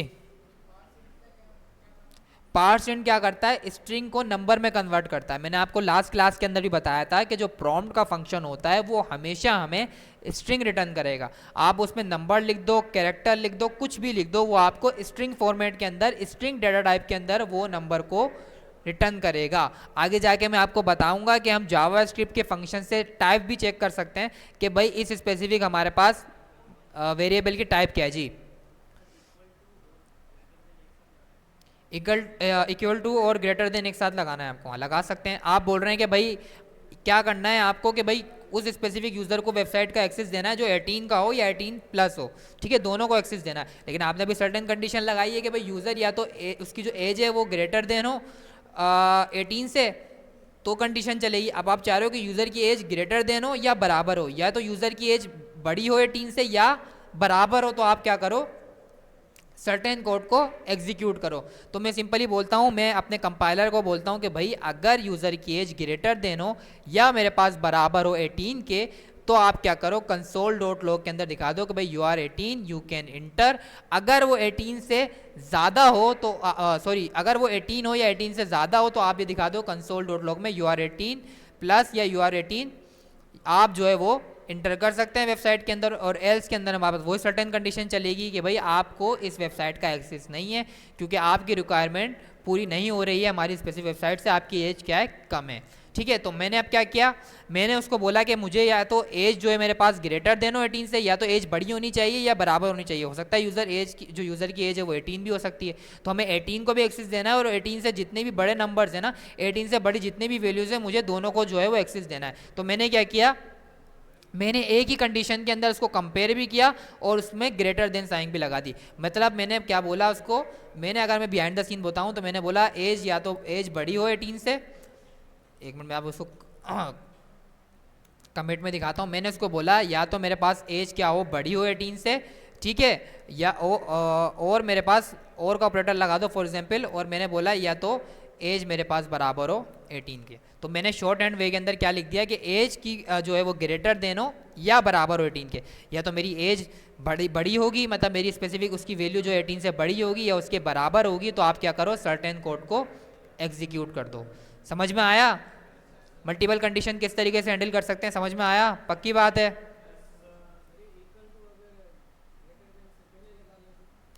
नहीं तो हमारे पास एरर आ जाएगा, हमें जो है वो ग्रेटर देन की साइन के बाद ही लगाना है। ये हमारे पास सर्टेन एरो फंक्शन बना देगा। मैं आपको एरो फंक्शन बताऊंगा आगे कि एरो फंक्शन क्या होता है। वो समझेगा कि यूज़र ने एक एरो फंक्शन डिक्लेयर किया है, ठीक है। कंपाइलर ये समझेगा कि यूज़र इसके ऊपर कोई स्पेसिफिक ऑपरेशन परफॉर्म नहीं कराना चाह रहा है, कोई वैल्यू कंपेयर नहीं कर रहा, उसने कोई एरो फंक्शन बनाया है। आगे जाके हम एडवांस जावास्क्रिप्ट में पढ़ेंगे कि एरो फंक्शंस क्या होते हैं जी। हाँ, तो उसके लिए हम लॉजिकल ऑपरेटर्स यूज़ करेंगे, बस मैं बता रहा हूँ, ठीक है। इफ एल्स सबको समझ में आ गया? किसी से भी क्वेश्चन पूछ लूँ? पक्की बात है?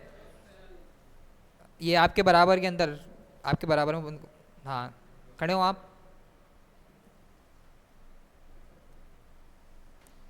क्या होता है इफ एल्स? इफ और एल्स क्या होता है जावास्क्रिप्ट में? इफ कब एग्जीक्यूट होता है और एल्स कब एग्जीक्यूट होता है? जो भी समझ में आ रहा है, जो भी हमने पढ़ा है। क्या कह रहे हैं?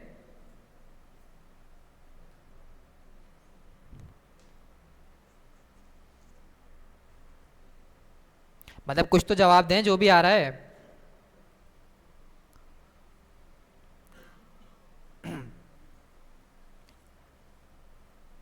तो क्या कर रहे थे हम इतनी देर से? तो जब समझ में ही नहीं आएगा तो क्या कोडिंग लिखेंगे आप? फिर तो ये फारसी लगेगी हमें कि हम रट्टा लगा रहे हैं कुछ। कुछ भी समझ में नहीं आया कि इफ एल्स हम यूज़ क्यों कर रहे हैं। अच्छा ये बता दें इफ एल्स यूज़ क्यों कर रहे हैं हम, इफ और एल्स को क्यों यूज़ कर रहे हैं हम?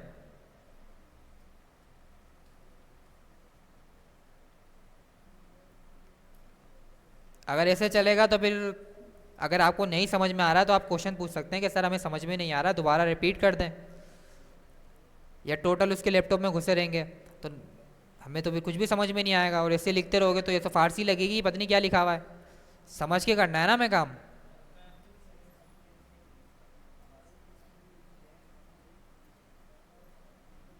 बैठो, क्लास के एंड के अंदर मुझे पता होना चाहिए आपको इफ एल्स क्या होता है। लास्ट में भी सवाल पूछूंगा मैं।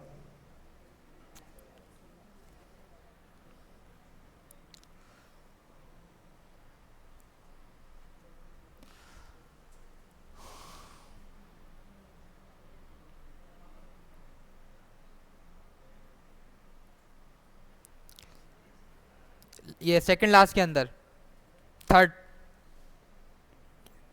हाँ इन आपके बराबर वाले। हाँ हाँ, खड़े हो। अहमद नाम है ना आपका? हाँ, इफ एल्स क्या होता है?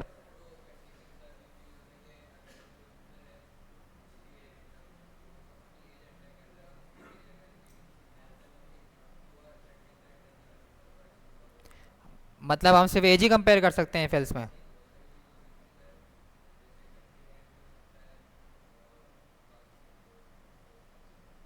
मतलब हम कोई भी कंडीशन चेक कर सकते हैं?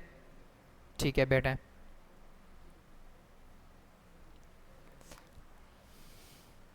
आप लास्ट के अंदर जो कैब के अंदर हैं, हाँ खड़े हो। इफ़ क्या होता है, एल्स क्या होता है, इफ़ कब एग्जीक्यूट होता है और एल्स कब एग्जीक्यूट होता है।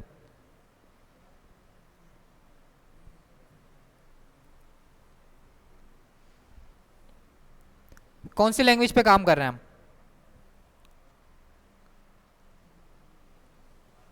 कौन सी प्रोग्रामिंग लैंग्वेज पढ़ रहे हैं हम, क्या पढ़ रहे हैं, आवाज़ नहीं आ रही। जावा स्क्रिप्ट पढ़ रहे हैं। तो क्यों पढ़ रहे हैं हम जावा स्क्रिप्ट, क्यों पढ़ रहे हैं जावा स्क्रिप्ट, वजह भी तो होगी कोई पढ़ने की। या मैंने बोला बस जावा स्क्रिप्ट पढ़ते हैं छोड़ो।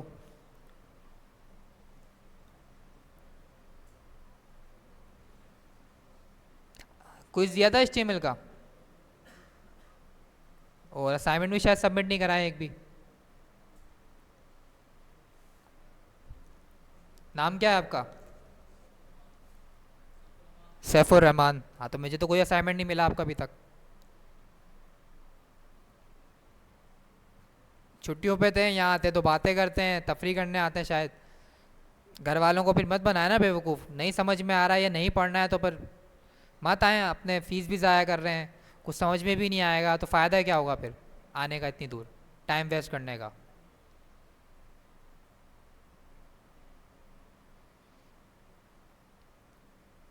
लास्ट वार्निंग दे रहा हूँ, अगर प्रोग्रेस अच्छी नहीं हुई ना इस महीने तो फिर मत आना अगले महीने से। जो चीज़ें समझ में नहीं आ रही पूछ लो, ग्रुप में पूछ लो, मेरे से क्वेश्चन पूछ लो, क्योंकि आपने 2-3 महीने से मुझे पता है कोई प्रोग्रेस नहीं है आपकी, आप सिर्फ टाइम पास करने आ रहे हैं।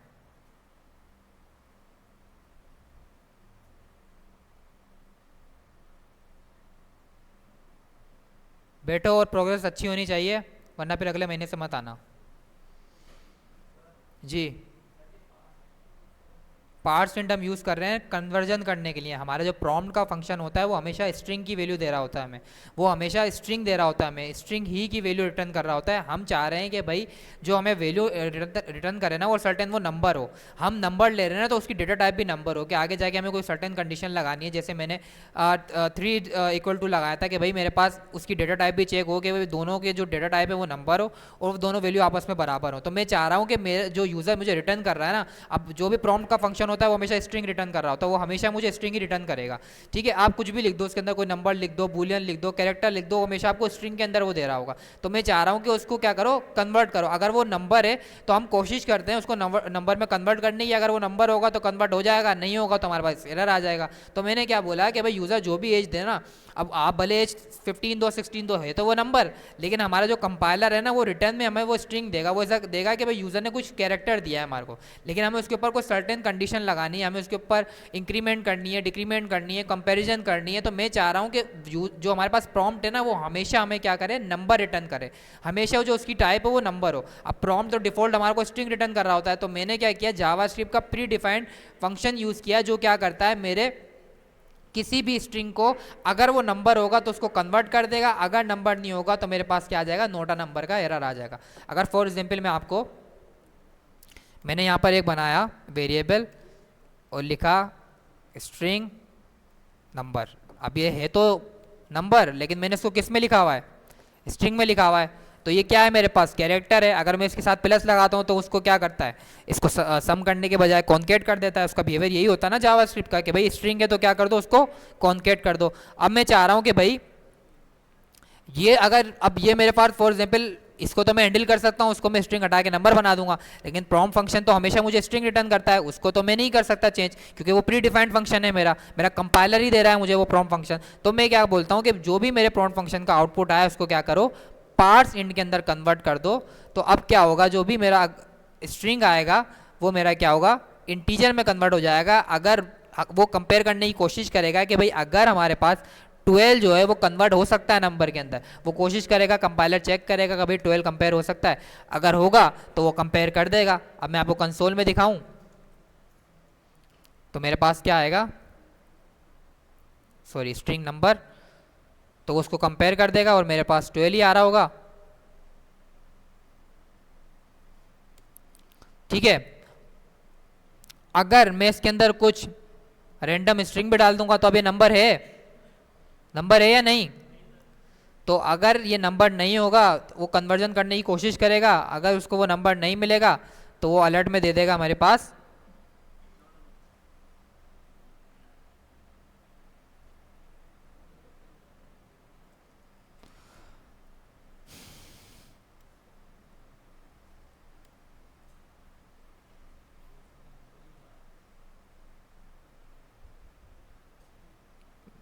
आई थिंक कैशे का इशू है।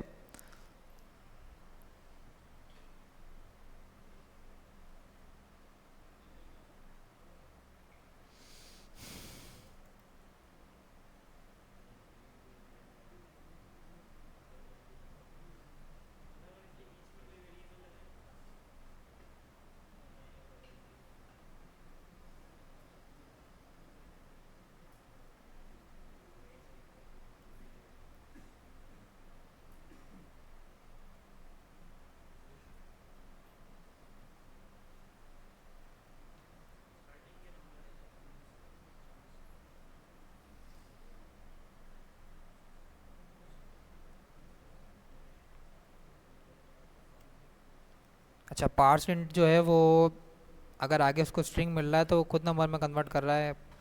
अगर ये मैं काम शॉर्ट ऑपरेटर से करूं, ठीक है, यहाँ नहीं चल रहा। अच्छा अगर उसने चेक किया है कि भाई शुरू के नंबर उसने जो है वो 1 बाय 1 चेक कर रहा है, पार्सेंट जो है हमारे पास एक फंक्शन जो है वो और ज़्यादा इंटेलिजेंटली एक्ट कर रहा है, वो चेक कर रहा है कि भाई अगर हमारे पास फर्स्ट डिजिट जितने भी नंबर्स हैं ना वो उनको कंसिडर कर रहा है और ऑटोमेटिकली क्या कर रहा है, आगे के नंबर को स्किप कर रहा है। अगर मैं यहाँ पर टोटली टेक्स्ट लिखता तो उसको कन्वर्ट करने की कोशिश करता और वो कन्वर्ट नहीं हो रहे होते। मतलब वो क्या कर रहा है, अगर मैं आपको बिहाइंड द सीन बताऊं तो मेरा कंपाइलर क्या कर रहा है, जितने भी मेरे कैरेक्टर्स हैं ना उनको जो है वो ब्रेक कर रहा है, एक एक कैरेक्टर को ब्रेक कर रहा है। मैंने यहाँ लिखा 16YY52, तो उसने क्या किया, हर कैरेक्टर को ब्रेक किया। उसने क्या किया, उसने पहले 1 को ब्रेक किया, नंबर कन्वर्ट हो जाएगा, 1 हो जाएगा, नहीं होगा, होगा, उसने कर दिया। 6 को किया, 6 भी नंबर में कन्वर्ट हो जाएगा। वाई को किया और यहाँ पर क्या हमारे पास एरर आ गया कि भाई वाई हमारा नंबर में कन्वर्ट हो नहीं सकता, तो उसने शुरू के मेरे पास क्या है 2 नंबर्स प्रिंट करा दिए पार्सेंट ने। अगर मैं इसको शॉर्ट हैंड वे में लिखता विद यूजिंग प्लस ऑपरेटर, मैंने आपको बताया था कि प्लस से भी हम कन्वर्ट कर सकते हैं। तो प्लस क्या करता है, प्लस हमारे पास पूरे स्ट्रिंग को एक साथ ही कंपेयर कर रहा है, पूरे स्ट्रिंग को एक साथ ही कन्वर्ट करने की कोशिश कर रहा है नंबर के अंदर। तो अगर मैं जाके देखूंगा तो मेरे पास क्या आ रहा है, नोटा नंबर आ रहा है। ठीक है, तो ये चीज़ हमें ध्यान में रखनी है कि भाई जो हमारे पास पार्सेंट होता है वो एक एक कैरेक्टर को हमारे पास कन्वर्ट करता है, एक एक करके जितने उसको मिलते हैं वो उसको सक्सेसफुली जो है वो नंबर में कन्वर्ट कर देता है। और जो हमारे पास शॉर्ट हैंड वे है प्लस, वो क्या करता है, एक साथ जितना भी हमारा कंटेंट होता है उसको कन्वर्ट करने की कोशिश कर रहा होता है। तो ये दोनों फंक्शंस हम यूज़ किसके लिए करते हैं, नंबर स्ट्रिंग को किस में कन्वर्ट करने के लिए, नंबर को में कन्वर्ट करने के लिए। समझ में आया आप जी? हाँ कर सकते हैं,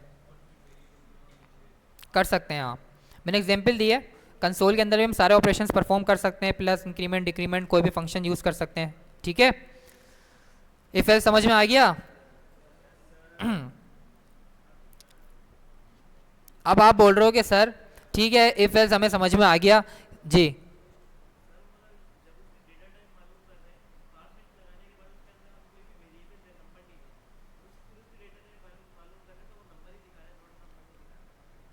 क्या बोल रहे हैं आप, पार्सेंट के अंदर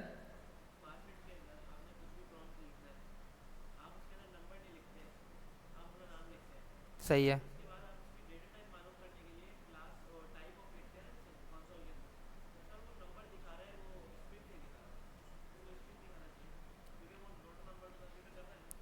वेरिएबल के अंदर बोल रहे हो, वेरिएबल में स्टोर किया है आपने और उसकी डेटा टाइप आपको दिखा रहा है नंबर। हाँ टाइप्स के इशू हैं, क्योंकि टाइप जो है वो उसने कन्वर्ट तो कर दिया उसको जो, लेकिन उसकी जो मेमोरी है ना उसके अंदर उसको सेफ ही नहीं किया उस टाइप को। जावास्क्रिप्ट के अंदर कुछ लूप होल्स हैं, मैंने आपको शुरू में भी बताया था इस तरीके के लूप होल हैं कि भाई कुछ टाइप्स का इशू होता है। आगे जाके मैं आपको 2 एरे कंपेयर करके दिखा रहा हूँ, तो कुछ वियर्ड थिंग्स हैं इसके अंदर जावास्क्रिप्ट के अंदर, क्योंकि 10 दिन के अंदर बनी थी तो कुछ लूप होल्स हैं, कुछ फिक्स हो गए उसके ऊपर जो रैपर्स लगा दिए हैं। लेकिन ऐसी स्पेसिफिक फिक्स जिसकी वजह से कोई कंडीशन ब्रेक हो जाए, किसी की वेबसाइट डाउन हो जाए, तो उसको नहीं छेड़ते डेवलपर, क्योंकि हमारे जावास्क्रिप्ट के ऊपर 90% जो वेबसाइट्स हैं वो चल रही हैं जावास्क्रिप्ट की हेल्प से चल रही है ना। ब्राउजर तो समझता है जावास्क्रिप्ट का कोड है, तो हम कुछ भी अगर इसके अंदर चेंजेस करेंगे तो हमारे पास 100 ऑफ वेबसाइट जो है ना, मिलियंस ऑफ वेबसाइट्स बोल रहा हूँ, ब्रेक हो जाएंगी। तो कुछ लूप्स होल्स हैं, टाइप्स में तो बहुत इशू मिलेंगे आपको, तो कुछ भी नहीं है। इस तरीके के और वियर्ड आपको इश्यूज़ मिलेंगे। ये कंपाइलर का इशू है, कुछ इसके अंदर जो है इंस्ट्रक्शंस रह गई थी क्योंकि 10 दिन के अंदर बनी थी, तो कुछ लूप होल्स हैं टाइप्स के मामले के अंदर। जो टाइप ऑफ फंक्शन है उसके अंदर कुछ लूप होल्स मिलेंगे आपको कि मेमोरी के अंदर उसने स्टोर नहीं कराया, हालांकि उसने सर्टेन वेरिएबल को कन्वर्ट कर दिया है नंबर में। आगे जाके हम डिस्कस कर रहे होंगे, जब हम एडवांस जावास्क्रिप्ट पढ़ रहे होंगे तो मैं आपको एक्सप्लेन करूँगा कि चीज़ें हमारे पास किस तरीके से काम कर रही हैं। ठीक है, इफ़ कंडीशन हमें पता चली है, चेक करेगी कंडीशन, अगर कंडीशन ट्रू होगी तो रन करेगी कोड इफ़ वाला, अगर कंडीशन फॉल्स होगी तो हमारे पास रन कौन सा कोड करेगी, एल्स वाला। ठीक है, एक और उसने एग्जांपल दिखाई थी इसके अंदर कि भाई हमने एस से करा था, इसने मार्क्स से करा था कि भाई अगर यूज़र के मार्क्स बड़े हों या बराबर हों 50 के तो यूज़र पास है, एल्स में वो क्या है, फेल्स है। तो आप एप्लीकेशन बना लो प्रैक्टिस के लिए। जी लेट और कॉन्स्ट और वार, दो इन तीनों के अंदर डिफरेंस बताऊंगा। अभी हम वार से ही चल रहे हैं, ठीक है, आगे जाके मैं बताऊंगा। अगर मैं सब चीज़ें एक साथ बता दूंगा तो आप लोग कंफ्यूज हो जाओगे। ठीक है, तो लाइन बाय लेके चल रहे होंगे इसको, सब चीज़ों को। 3 हमारे पास वेरिएबल डिक्लेयर करने की वेज होती हैं, आगे जाके डिस्कस करेंगे। ठीक है, इफ़ एल्स भी समझ में आ गया आपको कि भाई अगर आपको कोई सर्टेन कंडीशन के ऊपर कोई कोड एग्जीक्यूट कराना है तो आप इफ़ के अंदर सिर्फ रैप कर दोगे। आप बोल रहे हो कि अगर वो कंडीशन मेट नहीं कर रही तो आप उसके अंदर फॉल बैक के अंदर कोई एक स्पेसिफिक अलग शो कराना चाह रहे हो, कुछ आउटपुट आप अलर्ट दिखाना चाह रहे हो, कंसोल दिखाना चाह रहे हो। तो एक एग्जाम्पल दी हुई है, उसने मार्क्स करके एक वेरिएबल बनाया था, उसने कंडीशन लगाई कि अगर यूज़र जो अपने मार्क्स इंटर कर रहा है वो हमारे पास बड़े हों या बराबर हों 50 के तो यूज़र पास है, एल्स के अंदर वो क्या होगा, फेल कंसिडर होगा। अब आप चाह रहे हो कि आप मल्टीपल क्या करना चाह रहे हो, कंडीशंस चेक करना चाह रहे हो। ठीक है, आप क्या करना चाह रहे हो, मल्टीपल कंडीशन चेक करना चाह रहे हो कि भाई हम चेक करें कि भाई फॉर एग्जांपल मैं एक चाह रहा हूँ ग्रेडिंग सिस्टम बनाना। ठीक है, मैं ग्रेडिंग सिस्टम बनाना चाह रहा हूँ ABCD। मैं यूज़र से उसकी परसेंटेज लूँगा और मैं उसको बताऊँगा कि भाई यूज़र का ग्रेड क्या आया है, A आया है, B आया है, C आया है, D आया है। अब तो ग्रेडिंग सिस्टम चेंज हो गया है हमारे पास, जो नए स्टूडेंट्स एग्जाम देंगे अब A++ C++ के हिसाब से परसेंटेज बन रही होती है, लेकिन हम आई थिंक सब ने इंटर कर ही लिया होगा। तो हम पुराने अगर ग्रेडिंग सिस्टम के हिसाब से चलें तो आपको पता होता है A किस परसेंटेज पे बनता है, 70 पे बनता है A। सही, हाँ सॉरी, A1 से स्टार्ट करते हैं। A1 किस पे बनता है, 80 और 80 से अबव कितने होते हैं, सारे A1 होते हैं। A किस पे बनता है, किसके बिटवीन नंबर से बनता है, 70 और 80 तो A1 हो गया ना, 70 से 79, नहीं नहीं 80 होता है, 80 पे A1 होता है, 80 से नीचे 70 से 79 A होता है। सही है ना, ऐसे ही है ना। और 60 से 69 B होता है, और हमारे पास 50 से 59 C होता है।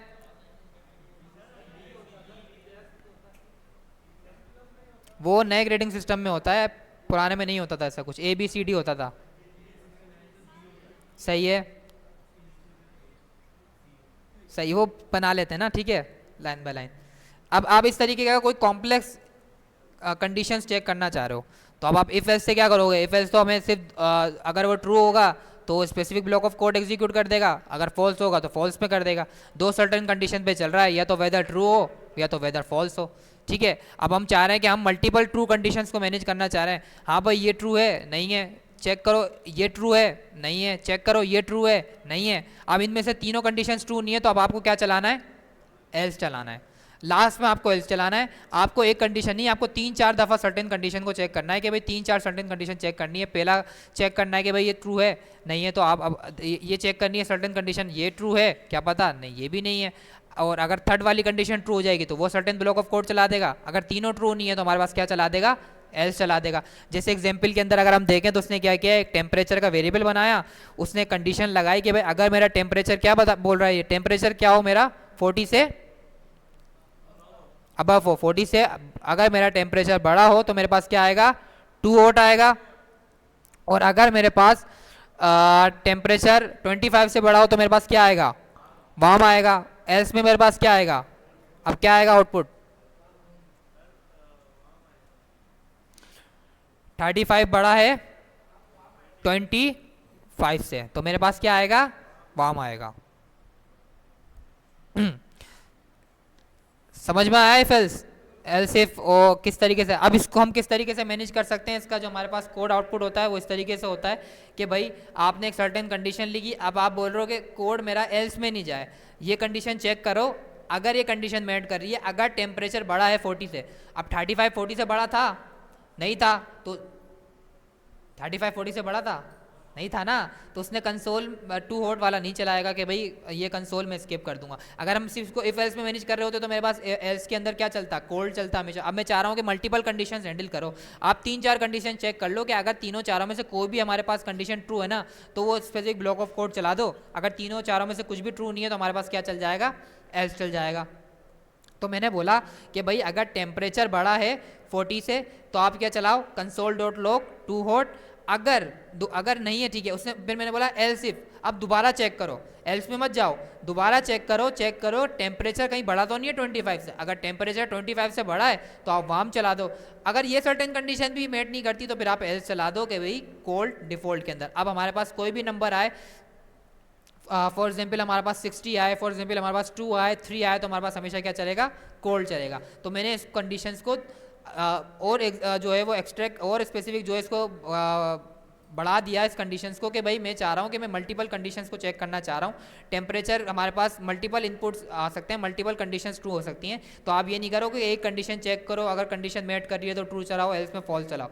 अगर मैं मल्टीपल कंडीशन मैनेज करना चाह रहा हूँ, मैं बोल रहा हूँ कि भाई फर्स्ट कंडीशन को चेक करो, अगर वो फर्स्ट कंडीशन चल रही है तो ठीक है, नहीं चल रही है तो आप एल्स मत चलाओ। आप एक और सेकंड कंडीशन में बता रहा हूँ कि अगर टेम्परेचर 25 से बड़ा हो जाए तो ये कंसोल डॉट लॉग वार्म चला दो। अगर मैं और कोई सर्टेन कंडीशन ऐड करना चाह रहा हूँ, अब मैं चाह रहा हूँ कि भाई टेम्परेचर अगर मेरे पास 15 से बड़ा हो तो ये सर्टेन कोड चला दो, तो मैं वो भी लगा सकता हूँ। और मैं चाह रहा हूँ कि बस डिफ़ॉल्ट के अंदर अगर इनमें से कोई भी कंडीशन मेट नहीं करे तो एल्स के अंदर आप क्या चला दो, कंसोल डॉट लॉग कोई भी सर्टेन आप कंसोल चला दो। तो मैं मल्टीपल कंडीशंस को हैंडल करना चाह रहा हूँ। इफ एल्स के अंदर हमारे पास क्या होता है, या तो ट्रू होता है या तो फॉल्स होता है, एक ही कंडीशन चलेगी ना।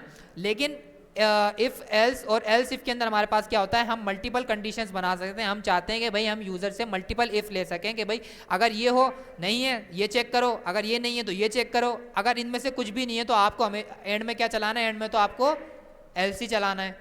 ठीक है, यहाँ तक समझ में आया, पक्की बात है। अब प्रैक्टिकल कर लेते हैं थोड़ा, ताकि प्रैक्टिकल करेंगे तो हमें चीज़ें और अच्छी तरीके से समझ में आ रही होंगी। अब मुझे क्या बनाना है, एक ग्रेडिंग सिस्टम बनाना है। सबसे पहले क्या करते हैं, पहले देख लेते हैं कि भाई हमारे पास A1 कहाँ से कहाँ तक होता है।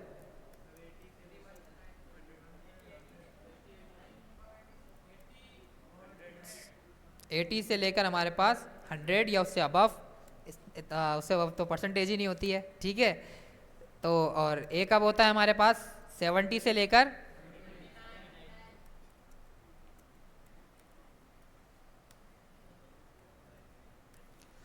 बी कब होता है हमारे पास 60 से 69। सी कब होता है हमारे पास 50 से 59। ये बहुत खींच के बोलने की आदत है आपको, हैं?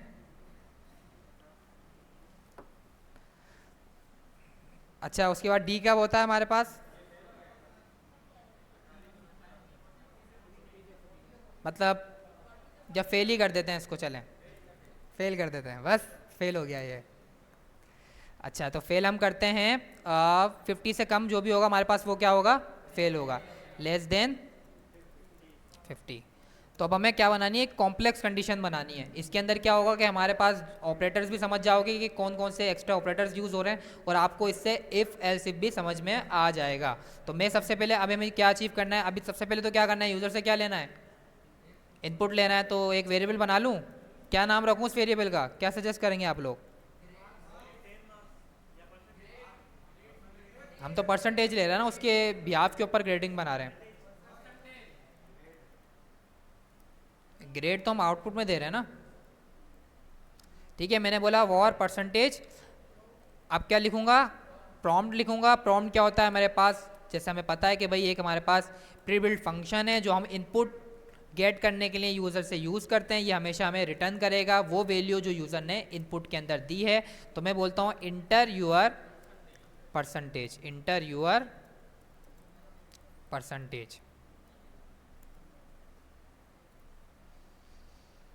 ठीक है, उसके बाद हम क्या करते हैं, अब इसी परसेंटेज को हमें एक्सेस करना है, लेकिन अब ये परसेंटेज किस में होगी, क्या रिटर्न करेगा मुझे, ये स्ट्रिंग रिटर्न करेगा। तो नंबर बना लूँ उसको, परसेंट या शॉर्ट हैंड वे एक और भी है हमारे पास, क्या है, सिंपली प्लस लगा दो, उस प्रॉम्प्ट के आगे लगा दो, या अगर उस वेरिएबल को कहीं और यूज़ करके एक नया वेरिएबल यूज़ करना चाहते हो तो एक नया वेरिएबल यूज़ कर लो, इट्स अप टू यू। तो मैंने क्या किया, इसको नंबर में कन्वर्ट कर लिया। अब फर्स्ट कंडीशन क्या होगी मेरे पास, सबसे पहले मैं कौन सा ग्रेड चेक करूँगा, A1।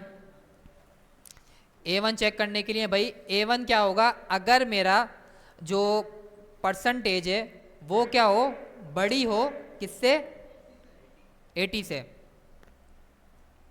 ये 80 भी तो हो सकती है ना, इक्वल टू भी तो आएगा। ठीक है, अभी फिलहाल के लिए तो अभी तो इजी है, ये हमने ऑपरेटर्स देख लिया था कि ग्रेटर देन इक्वल टू हम किस तरीके से मैनेज कर सकते हैं। मैंने बोला परसेंटेज, परसेंटेज मेरे पास क्या हो, बड़ी हो या बराबर हो 80 के, सही लिखा है ना मैंने। अब आप कंपाइल, आप सोचो आप कुछ रैंडम वर्ड्स दो, अभी हम कंपाइल कर रहे हैं ना ब्रेन में, हम बोलते हैं कि भाई अगर यूज़र ने 79 दिया, 79 बड़ा या बराबर है, ठीक है, यूज़र ने 82 दिया, 82 बराबर या बड़ा है, तो सही चलेगी हमारी कंडीशन, सही लगाई हमने कंडीशन। अब मैंने बोला कि आप क्या कर दो, अलर्ट कर दो कि भाई कॉन्ग्रेट्स,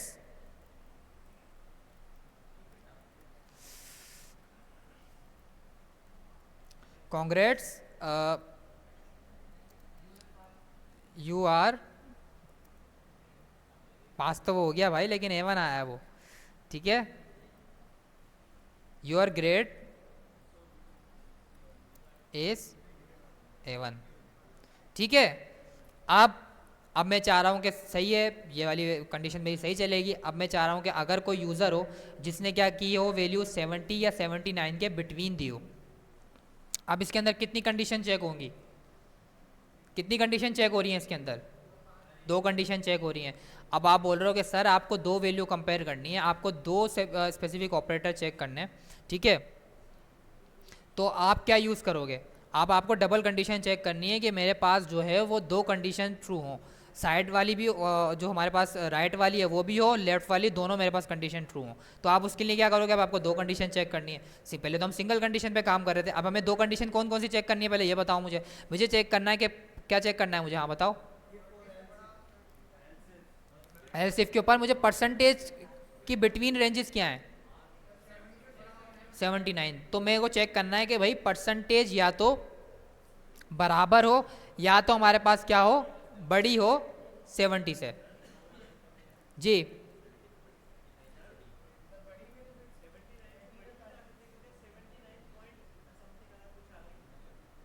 79 पॉइंट, हाँ तो वो A1 ही होगा ना, राउंड ऑफ होता है। अगर आप ग्रेडिंग सिस्टम में भी देखोगे तो अगर आपकी 79.5 से बड़ी वैल्यू आती है तो उसको A1 कंसिडर होता है, इसमें कर सकते हैं।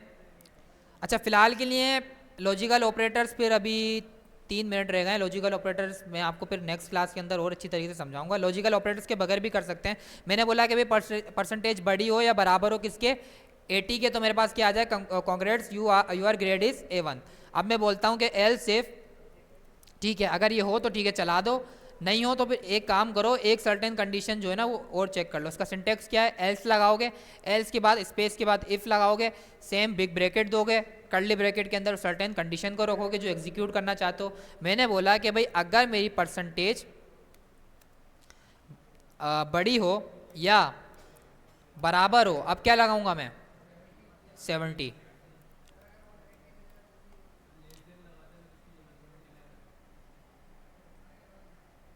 मतलब लेस देन लगा दें,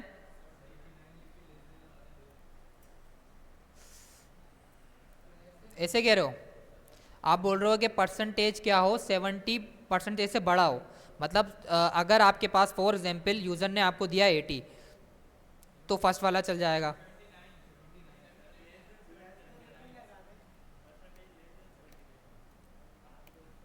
ठीक है, 79 लगाते हैं। भाई हमने बोला कि 79 बड़ा हो या बराबर हो यूज़र की परसेंटेज के। नहीं ना, गलत हो जाएगा ना। हाँ 50 देगा जब भी कंसोल में प्रिंट होगा, यही हो जाएगा, नीचे वाला कोड एग्जीक्यूट ही नहीं होगा। ठीक है, हमें तो क्या करना है कि एक एक ग्रेड चेक करना है, वो नीचे वाला कोड ही एग्जीक्यूट नहीं करेगा, वो यहीं सबको क्या कर रहा होगा, सबको ए बना देगा वो।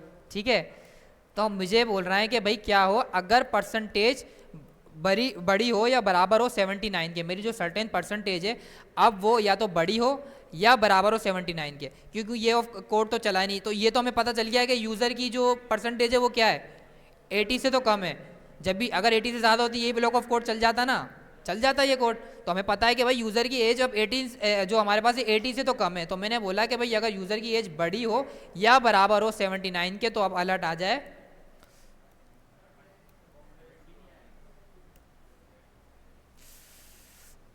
यूज़र की एज बड़ी हो या बराबर हो 70 के। ठीक है, 80 होती तो यहीं प्रिंट हो जाता, 80 से बड़ी होती अब 79 होगा। फॉर एग्जाम्पल इमेजिन करो कि यूज़र ने क्या किया है 79 दिया है। ठीक है, तो मैंने बोला कि भाई 79 अगर बड़ा हो या बराबर हो 70 के, 79 बड़ी है बराबर है ना, या तो बड़ी है या बराबर, कंडीशन मेट हो रही है। अगर फॉर एग्जाम्पल यहाँ पर इमेजिन करो 79, कंडीशन ट्रू होगी या नहीं होगी, होगी ना। तो मैंने बोला कि भाई अगर मेरी परसेंटेज बराबर है या बड़ी है 70 से तो अब क्या कर दो, इसको बी कर दो।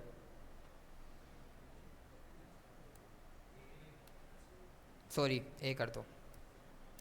उसके बाद मेरे पास क्या है एल्स इफ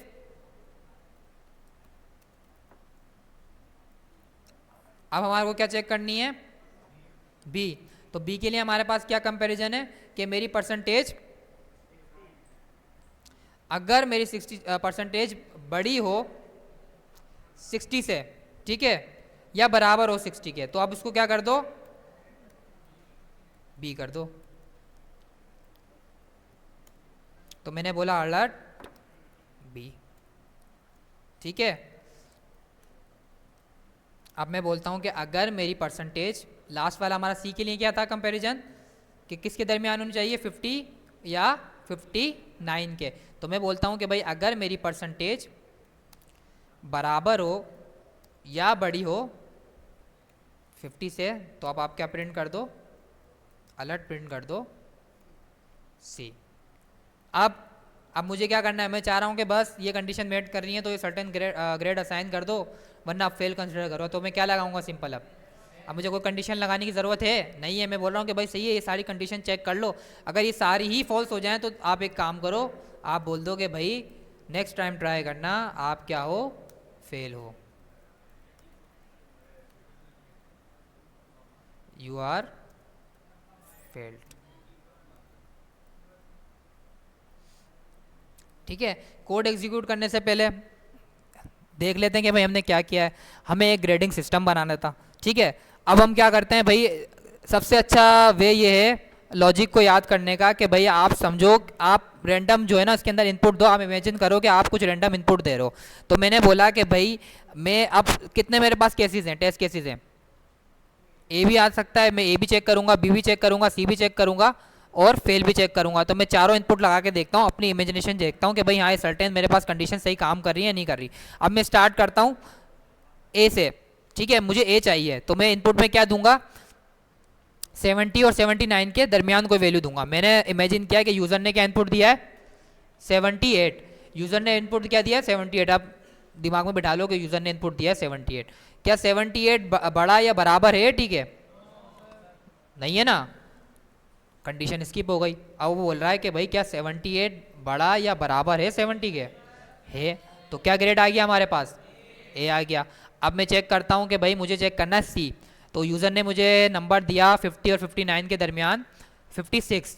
अब मैं चेक करता हूँ क्या 56 बड़ा या बराबर है 80 के, क्या 56 बड़ा या बराबर है 70 के, क्या 56 बड़ा या बराबर है 60 के, हैं मैथ पढ़े भाई, मैथ पढ़े दोबारा, क्या 56 बड़ा या बराबर है 50 के। तो मेरे पास अलर्ट में क्या आ जाएगा, 3-4 रैंडम नंबर्स देख लिए तो आपको पता चल गया भाई आपकी लॉजिक सही है। तो मैं बोल रहा हूँ कि अगर आपको लॉजिक की अंडरस्टैंडिंग करनी है, शुरू में कंफ्यूजन लग रहा होगा, आप बोलोगे क्या कर रहे हैं सर ये, greater than, less than, greater than, लेकिन आपको चीज़ें समझनी है तो आप इस तरीके से समझ सकते हो शुरू के अंदर कि भाई किस तरीके से हमारे पास कोड का आउटपुट काम कर रहा होता है। अब कई जगह तो मैं भी कंफ्यूज हो जाता हूँ कि लॉजिक है सर्टेन कंडीशन, तो हमें इमेजिन तो करना है भाई, थोड़ी बहुत हमें मैथ तो सबको आती है, आपको बस ये समझना है कि इफ एल्स किस तरीके से काम कर रहा है, और अपनी जो है वो कैलकुलेशन यूज़ करनी है, अपनी मैथमेटिक्स यूज़ करनी है। ठीक है, अब जाके इसका आउटपुट देखते हैं।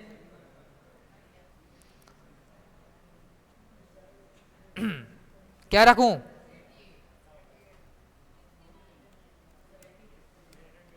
Congrats, your grade is A1। ठीक है, उसके बाद अब क्या रखूं? बाकी भी तो चेक कर लें। 77। क्या आया हमारे पास? A ग्रेड आया। अब B ग्रेड चेक करना है, क्या रखूं? 65 रख लेते हैं। तुम्हारे पास क्या आया? B ग्रेड आया। 70 पे क्या आएगा? A आएगा। ठीक है, सर्टेन, क्योंकि हमने जो है वो एक दफ़ा रीचेक भी कर लिया कि भाई हमारे पास कोई लूप होल नहीं हो। बीइंग अ डेवलपर आपको चेक करना है कि भाई बग्स नहीं आए, आपका जो कोड है वो सही वर्क कर रहा हो। अब एक नंबर और बता दें, C ग्रेड लाना है मुझे। पॉइंट के अंदर भी दिखाता हूँ मैं आप लोगों को। ठीक है, आप 50 से नीचे जो भी वैल्यू दोगे आप क्या होगे? फेल हो जाओगे। हाँ, अब कोई परसेंटेज, कोई पॉइंट के अंदर वैल्यू रखते हैं। 49.9। ठीक है, वो तो पास ही आएगा ना। 59.9 सही है। बना लेंगे ये, समझ में आया नहीं आया? नहीं तो बस समझना भी है हमें कि किस तरीके से वर्क कर रहा है। जिस टाइम मुझे एक्सप्लेन कर दोगे ना कि भाई ये चीज़ किस तरीके से वर्क कर रही है, बहुत तालियां बज रही हैं इनकी भाई, गलत फील्ड में आ गए आप। सही है, तो क्लास एंड करते हैं, जल्दी आने की कोशिश करो क्योंकि सर्दियों का टाइम है और मैंने सुना है कि कुछ स्टूडेंट के साथ स्नैचिंग भी हुई है। तो अपना ये जो है केयरफुल रहो और कोशिश करो कि जो ग्रुप में आओ। ठीक है, अगर दूर से आते हो ना आप लोग तो ग्रुप में आने की कोशिश करो, अकेले मत आओ, क्योंकि रात थोड़ी ज़्यादा हो जाती है तो थोड़ा ख्याल रखो। ठीक है, ठीक है, क्लास एंड करते हैं, घर पे प्रैक्टिस करना, मैं बाकी बूट स्टेप की वीडियो भी अपलोड कर दूंगा।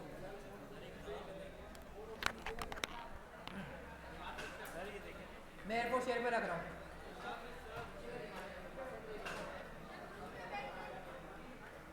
हाँ, ग्रुप में एयरपोर्ट शेयर पे रख रहा हूँ, ग्रुप के अंदर सेंड कर दीजिएगा आप में से कोई।